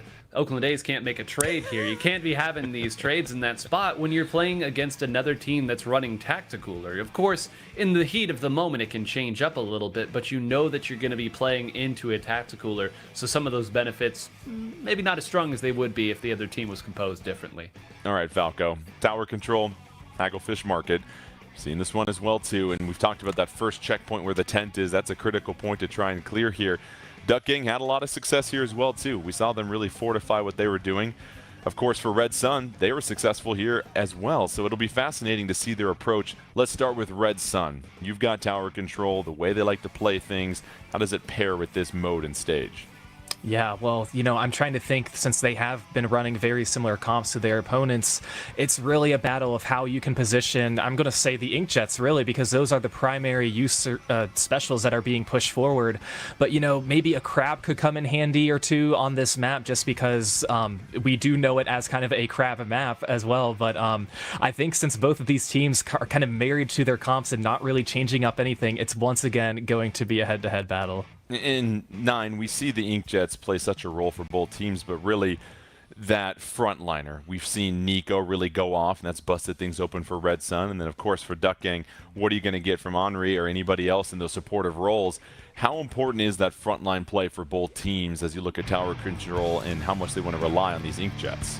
Well, every time we see here, we seem to have that second checkpoint fall without anybody really around it. The battle taking place well ahead. So we talk about how much the frontliners matter in this. They're everything. Get ahead of the tower and do your team a solid. Duck Gang with the 1-0 lead. 2 more games and they will fill the 4th and final spot in the championship. Red Sun, they're trying to bounce back. Don't forget, this is a team that took 3 straight games from Sonder after dropping the opening one. Here's Henri right now with that tri-slosher, just trying to pick up a couple of splats, feeling a little bit of pressure, but so far trying to just move out of the way because you're feeling all sorts of ink coming down, and you've done a nice job with your Duck Gang of controlling mid here and taking care of business as you move forward. And Falco right now with Henri, you see this frontliner moving forward, the Inkjet support soon to come. It seems like they're well positioned at this moment. Yeah, they certainly are. Having Zenith on that tower just being contested by, it looks like, the Inkjet. And the support of the Booyah Bomb as well are going to take down 2 of the members. So unfortunately for Duck Gang, not going to quite get past this first checkpoint. Still applying some pressure, but Red Sun not letting go just yet. Yeah, that Booyah Bomb 9 hitting you like a Monday morning on the tower. I'll tell you that much. They couldn't really push through at this point. So double splat here, and now Red Sun in business with a 2-player advantage on the stage. And how do they coordinate this push as they try to get things set up with the crab, 9? Well, you're seeing a pretty early crab here to try to make some space here. They're going to nestle right on up to this. You know that people are under the tent. We've called it out here. I'm a little surprised that there wasn't more pre-firing in that direction. Again, you knew it was going to happen. Beam desperately needs to get over on this tower. Precious seconds going. And yeah, they will lose the tower. Again, they drop away to try to keep themselves up and relevant in an important portion of the map. But sometimes you've got to risk it for the biscuit to take the lead. It can change the trajectory of the entire game. Unfortunately, neither team able to get through that checkpoint, so now you're going to have a whole lot of waiting once again when you get to that first one. Tower in control of Red Sun, and this has been a real back and forth battle so far at Falco. As you look at, nearly 2 minutes have passed and neither team has gotten past the first checkpoint. It's just a 1-point difference. Yeah, and I mean, Duck Gang is definitely benefiting from this because, like Nine said, sometimes you just have to go and push your players towards the objective, even if it's going to be a risky move. And that's why Duck Gang still has the lead right now, because Red Sun weren't able to do that. But Red Sun applying some more pressure right now. Once again, looks like they have a Booyah Bomb at the ready. They were just using their Inkjet as well, but Duck Gang still getting on the tower. And look at this. Is this going to be a triple? No, they are going to go down, but a very, very good effort from Duck Gang. Yeah, Nico picks up 2. Now it's time for Beam to shine, and let's see if Beam can try and move forward, feeling a lot of pressure from every angle. Beam able to pick it up, and then all of a sudden Henri in that Inkjet, double Inkjets coming out. If that doesn't open things up, I don't know what will, 9, as they're trying to mow through the first checkpoint. Yep, and worst of all, those are going to jump right back to where they took off from, which was right next to the tower, so they're going to be able to fire at all the defensive sides. A checkpoint gone, and they're looking for a whole lot more. Thankfully, I believe it was Nico on the other side of the map was at least able to fire and take the eyes away, so that's one way to get yourself a defense. Attack where the opponent is not looking. They desperately need to close out one of these players.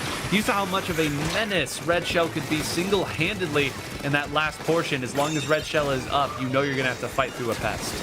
Now here's Red Sun's turn to try and advance the tower here. Once Red Sun is moving forward, you see that right now they have a numbers advantage as well too. And Falco, this is critical. Here comes the heat from underneath the tent. Can they stay on the tower and use some of that cover? They're still trying to get through that first checkpoint. Nobody's there though. So unfortunately, they again hit a roadblock, Falco. Yeah, they did, but look at this. 3 were now going to go down on Duck Gang, and this could be an opportunity for Red Sun, as we do see a 2v2 opportunity. Nobody under this right tent here for Duck Gang, so it looks like Red Sun, they will be getting past this checkpoint, and it looks like they will be putting themselves in a position to take the lead. Red Sun takes the lead. Booyah Bomb ready to go. Right at the top of the ramp. They pick up another one as Red Shell goes down. That's a critical splat. Under a minute left, and it's Red Sun with the lead. Duck Gang now has to coordinate a push. Tacticooler ready to go for Drifty. Marching forward, taking mid. But you know 9, Duck Gang is going to run into Red Sun, and who's going to try and build that wall and make one last defensive stand. I almost think I'd rather be the attacker here, Jordan. This is so scary and so sketchy. They managed to take down the main frontliner, but the tower is now in a position of danger, because look at this. You know those inkjets are coming through. Red Shell running up ahead. Nobody under the tent. Are they going to lose this without it being contested? They're marching so quickly. Here is Duck Gang. They're at that checkpoint, and they snatch the lead with 20 seconds left. Duck Gang, this would be a huge second game victory to go up 2-0. And now all the pressure's on Red Sun. They've got all their members on the map. 1 player advantage, 10 seconds left. They've got to get on the tower. They are moving forward, but they have to be perfect as they get set to prepare to head into overtime. A couple of members throwing fizzy bombs up ahead. You see well-positioned spots for Duck Gang. No checkpoint in the way. Splatana Stamper coming out. Inkjet and Booyah Bomb. 3 specials. 1 goes down in midair. 2 members go down, and that'll do it. Duck Gang doing enough to hold the defense at the end, but Falco, it was the way that they were able to go in with those inkjets and snatch the lead with under 30 seconds left. Exactly, and 9 pointed this out, that nobody was contesting the tower when it was in front of the tent on the right side. So again, easily getting past that checkpoint, and the choke points didn't really start until they finally got past into the later checkpoint. But yeah, such a fantastic win there for Duck Gang, but man, they definitely came from behind. Exciting stuff right there, but that was a huge victory, 9. Instead of it being 1-1, it's now 2-0, which means Red Sun, you've got to beat Duck Gang 3 games in a row. As we get set for Splat Zones here now, we've seen both these teams really rise to the occasion, but don't forget it was Duck Gang last time, Splat Zones, Umami Ruins, that had victory with 9 seconds away here, 9, but pushed a little too far forward. So we'll see if they can play a little bit more discipline this time around. Yeah, you'd hope that they've learned the lesson, or at least figured out a slightly different strategy, or maybe they believe they had the right strategy and simply didn't execute it. It's always the question here, but my oh my, they really brought it close there at the end. I think that if that wasn't an inkjet that could land from up on top, I'm not sure they were going to be able to get to it. And I believe I heard we're heading to Museum d'Alfonsino for Splat Zones. We saw how strong Red Sun was on this in one of their earlier sets, Jordan. Yeah, it's a really good point, and Falco, of course, the spinners play a huge role in being able to establish positioning on that middle spinner, getting into the enemy territory and applying pressure as they come out of their spawn. And this will be a fascinating one because it's that one zone down low, and it forces 2 levels of play, I imagine, that teams really have to be on the lookout for, north and south. Yeah, and especially some of these tri-sloshers that some of these teams have been using, I think that's really going to come in handy when you do have that height advantage. And I mean, I'd imagine we're going to see just as many inkjets as we have seen before, so it would truly be a battle. And look, we know that Red Sun needs to win this if they want to stay alive in the set. So they're trying to stay alive. Up for grabs for Duck Gang, no big deal. You get a sweep, you get the 4th spot in the championships for this year, where you will be joining some of the most elite teams in North America, teams that they have gone tentacle to tentacle with. So we'll see how it goes here, 9. If you're Duck Gang, what's the conversation like amongst yourselves? You know that they're communicating as they get set. What do you have to make sure you do to close this thing out and not give any momentum to Red Sun here? Well, the nice thing is you probably aren't going to be talking too much about your comp. You've taken the same train into town for each of these. Surprise, surprise, it's going to be the same here. I think you just have a little chat, have a little laugh, and keep playing your favorite game. Duck Gang, they are trying to quack their way into the championship. Can they do it? They have risen from the ashes like a phoenix. Can they close things out, or will Red Sun apply a little bit of pressure and extend their tournament lives here at this moment? Let's check out Nico with that 52 gal working to the left, disposing of that Deacon, throwing up another wall here, trying to go 1v1 versus a tactic coolered up Tri-Slosher. No luck there. And how about this? The early lead for Duck Gang already here, Falco. Yeah, they really want to try and capitalize on this, as it looks like they were able to hold on to it for quite some time. Yeah, but yes, you're right. We do see a different weapon coming out from the side of Red Sun. We are going to see the Gal and with the Killer Whale, but 2 players are now going to go down. But Duck Gang able to hold on to the zone and maybe keep this push going. And already they are getting the trades that they need to at this point here. Nine are picking up those 1v1s. It's 3-3 on the stage. However, you look at where Duck Gang is positioned well. It's going to take Red Sun a coordinated effort with these specials to try and get control of this zone. Yeah, and the frustrating thing about this comp is you threw away your missiles here. Nico not going to be on those missiles means that that's one very important displacement special you don't have. You can use the old-fashioned tactic of we'll simply get rid of everybody on the zone. That's pretty good displacement as well, I suppose. But again, what is their defense going to be when the members of Duck Gang come back out? Right now, I'm not seeing any great answers yet. As you said it right there, Duck Gang swiftly taking control of the zone again. They've got a little bit of a penalty, but Krim picks one up here with that Inkjet, looking for a second one, and well deployed and does what it needs to, as only one member of Duck Gang is left in the pond. And at this point, if you're Red Sun, you have to quickly get that zone here, Falco. Yeah, especially when you haven't really had this opportunity before. You were able to cap it for just a moment, but we saw how quickly Duck Gang were able to make use of whenever they cap and push up as well. So yes, Red Sun still on the upward climb here if they want to hop back in. So Duck Gang now just 23 seconds away from advancing to the championship. Can Red Sun apply some pressure and take that zone back? Here comes a Booyah Bomb, and they took down 2 members, so control is now lost, and Duck Gang loses it as Red Sun picks it up, and that's a 51-second penalty. Time certainly the best friend for Red Sun at this moment, 9. Yep, and they would, again, love to get a player up here. They have Beam in the right spot. Beam actually gives away the position a little bit early there, is going to go ahead and fight Zenith. That is not a match you're going to win in terms of range. So pops back out. If Beam is able to get to this crab and get it up on the spinner, as it looks like they are trying to do, there's a real opportunity for some big points. Beam builds the crab, and now the crab falls off the spinner, though, has to retreat. Here come the missiles, though, and you've mentioned it, how important it was for the displacement. But now here's Red Sun knocking on the door. They are taking down members of Duck Gang left and right. This could be the comeback right here, Falco. Yeah, it certainly can. They just need to hold on to the zone. Anytime it gets countered, they need to put paint on it. And we are going to see some jets coming out on the side of Duck Gang. But look at this. The lead is going to switch in favor of Red Sun. And it looks like they might be on their way to moving on to our next game. Oh, Red Sun, you thought they had set, but no, they continue to shine in an absolute perfect turnaround. The way that they're able to coordinate things, get the positioning, and as you said, 9, it was all about being able to take the zone and then finally get enough members up to the second level near the spawn of Duck Gang.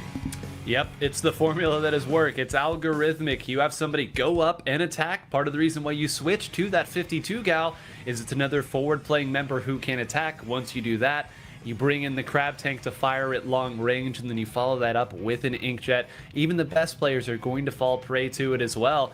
And I'll tell you, too, after a first game where the Rainmaker sort of rainmakered, we had a back-and-forth game of tower control with 1 point deciding it with just a few seconds left, and then an incredible Splat Zones game between these two as well. I can't wait to see what Clan Blitz is going to bring. Well, guess what, 9? It's Clan Blitz. And can you guess what stage it's going to be here, Falco? Can you guess? We'll give you one chance. I'm going to guess it's the one that we will be going to for the 3rd time today, which is going to be Brine Water. So that is right. We were filling out the punch card.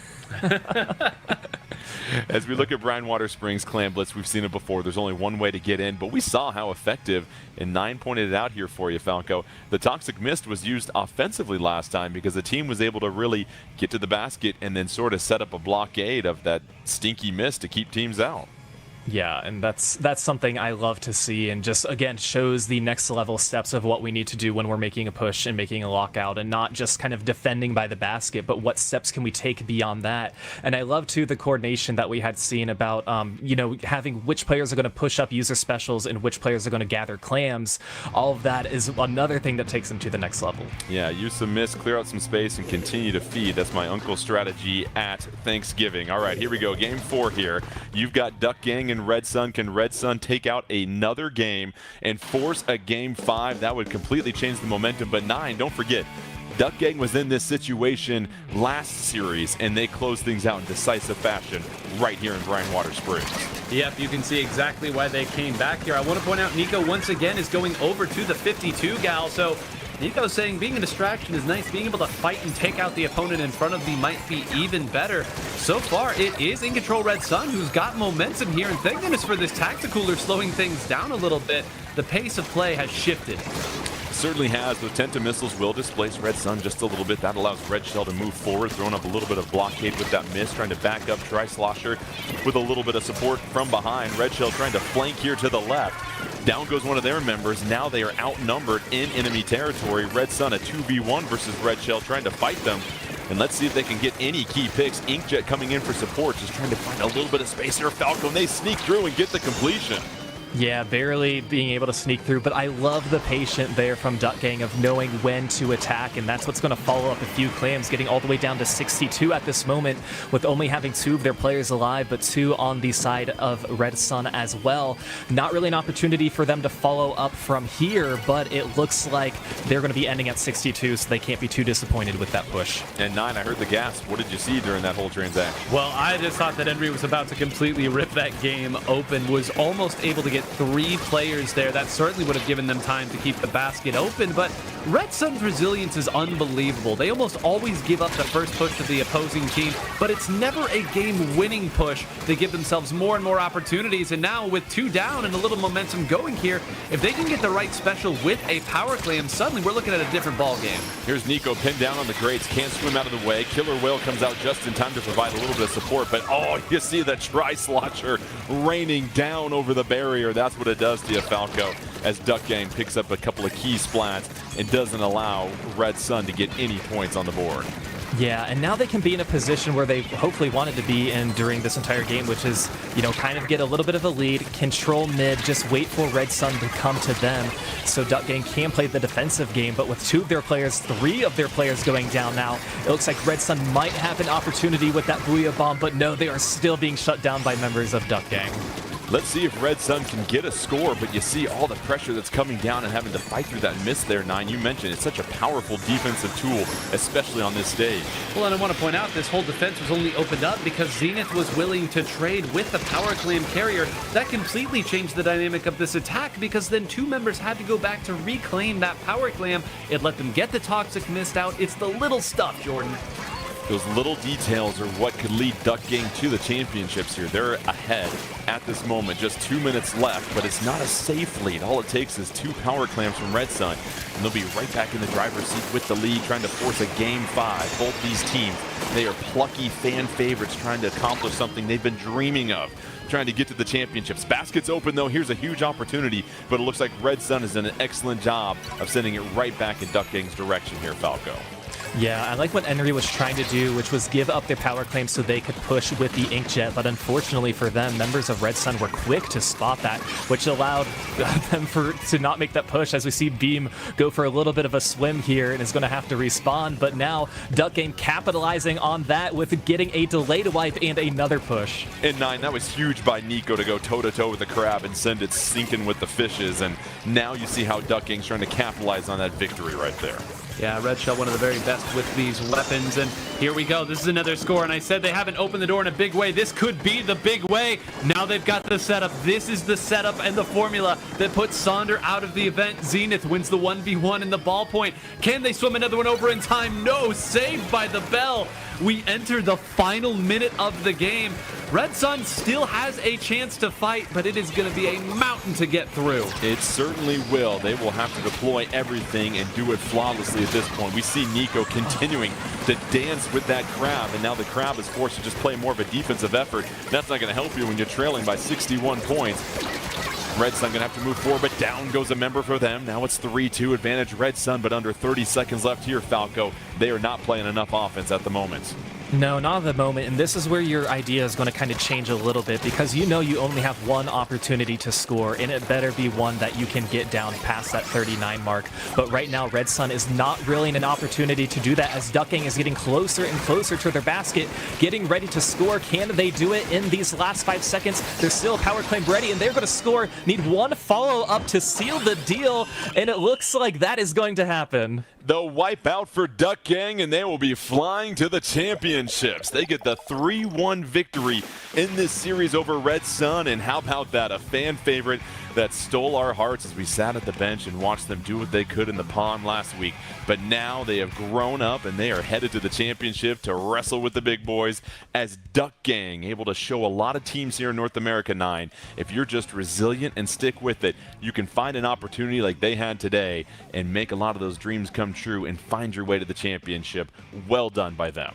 Absolutely. This was a day where the community was going to win regardless. One of these teams was going to take a step that they had never gotten to take, and I'm very, very excited for the members of Duck Gang. This is a great opportunity for them, one that they've played for and grinded for a really long time. And I mean, for them to close that game out in the fashion they did, to take the early initiative in that final game, to have the right players trade at the right time and continue to attack over and over, and then win at the end, not even because of a defense, but because you opened the opposing basket and scored in overtime.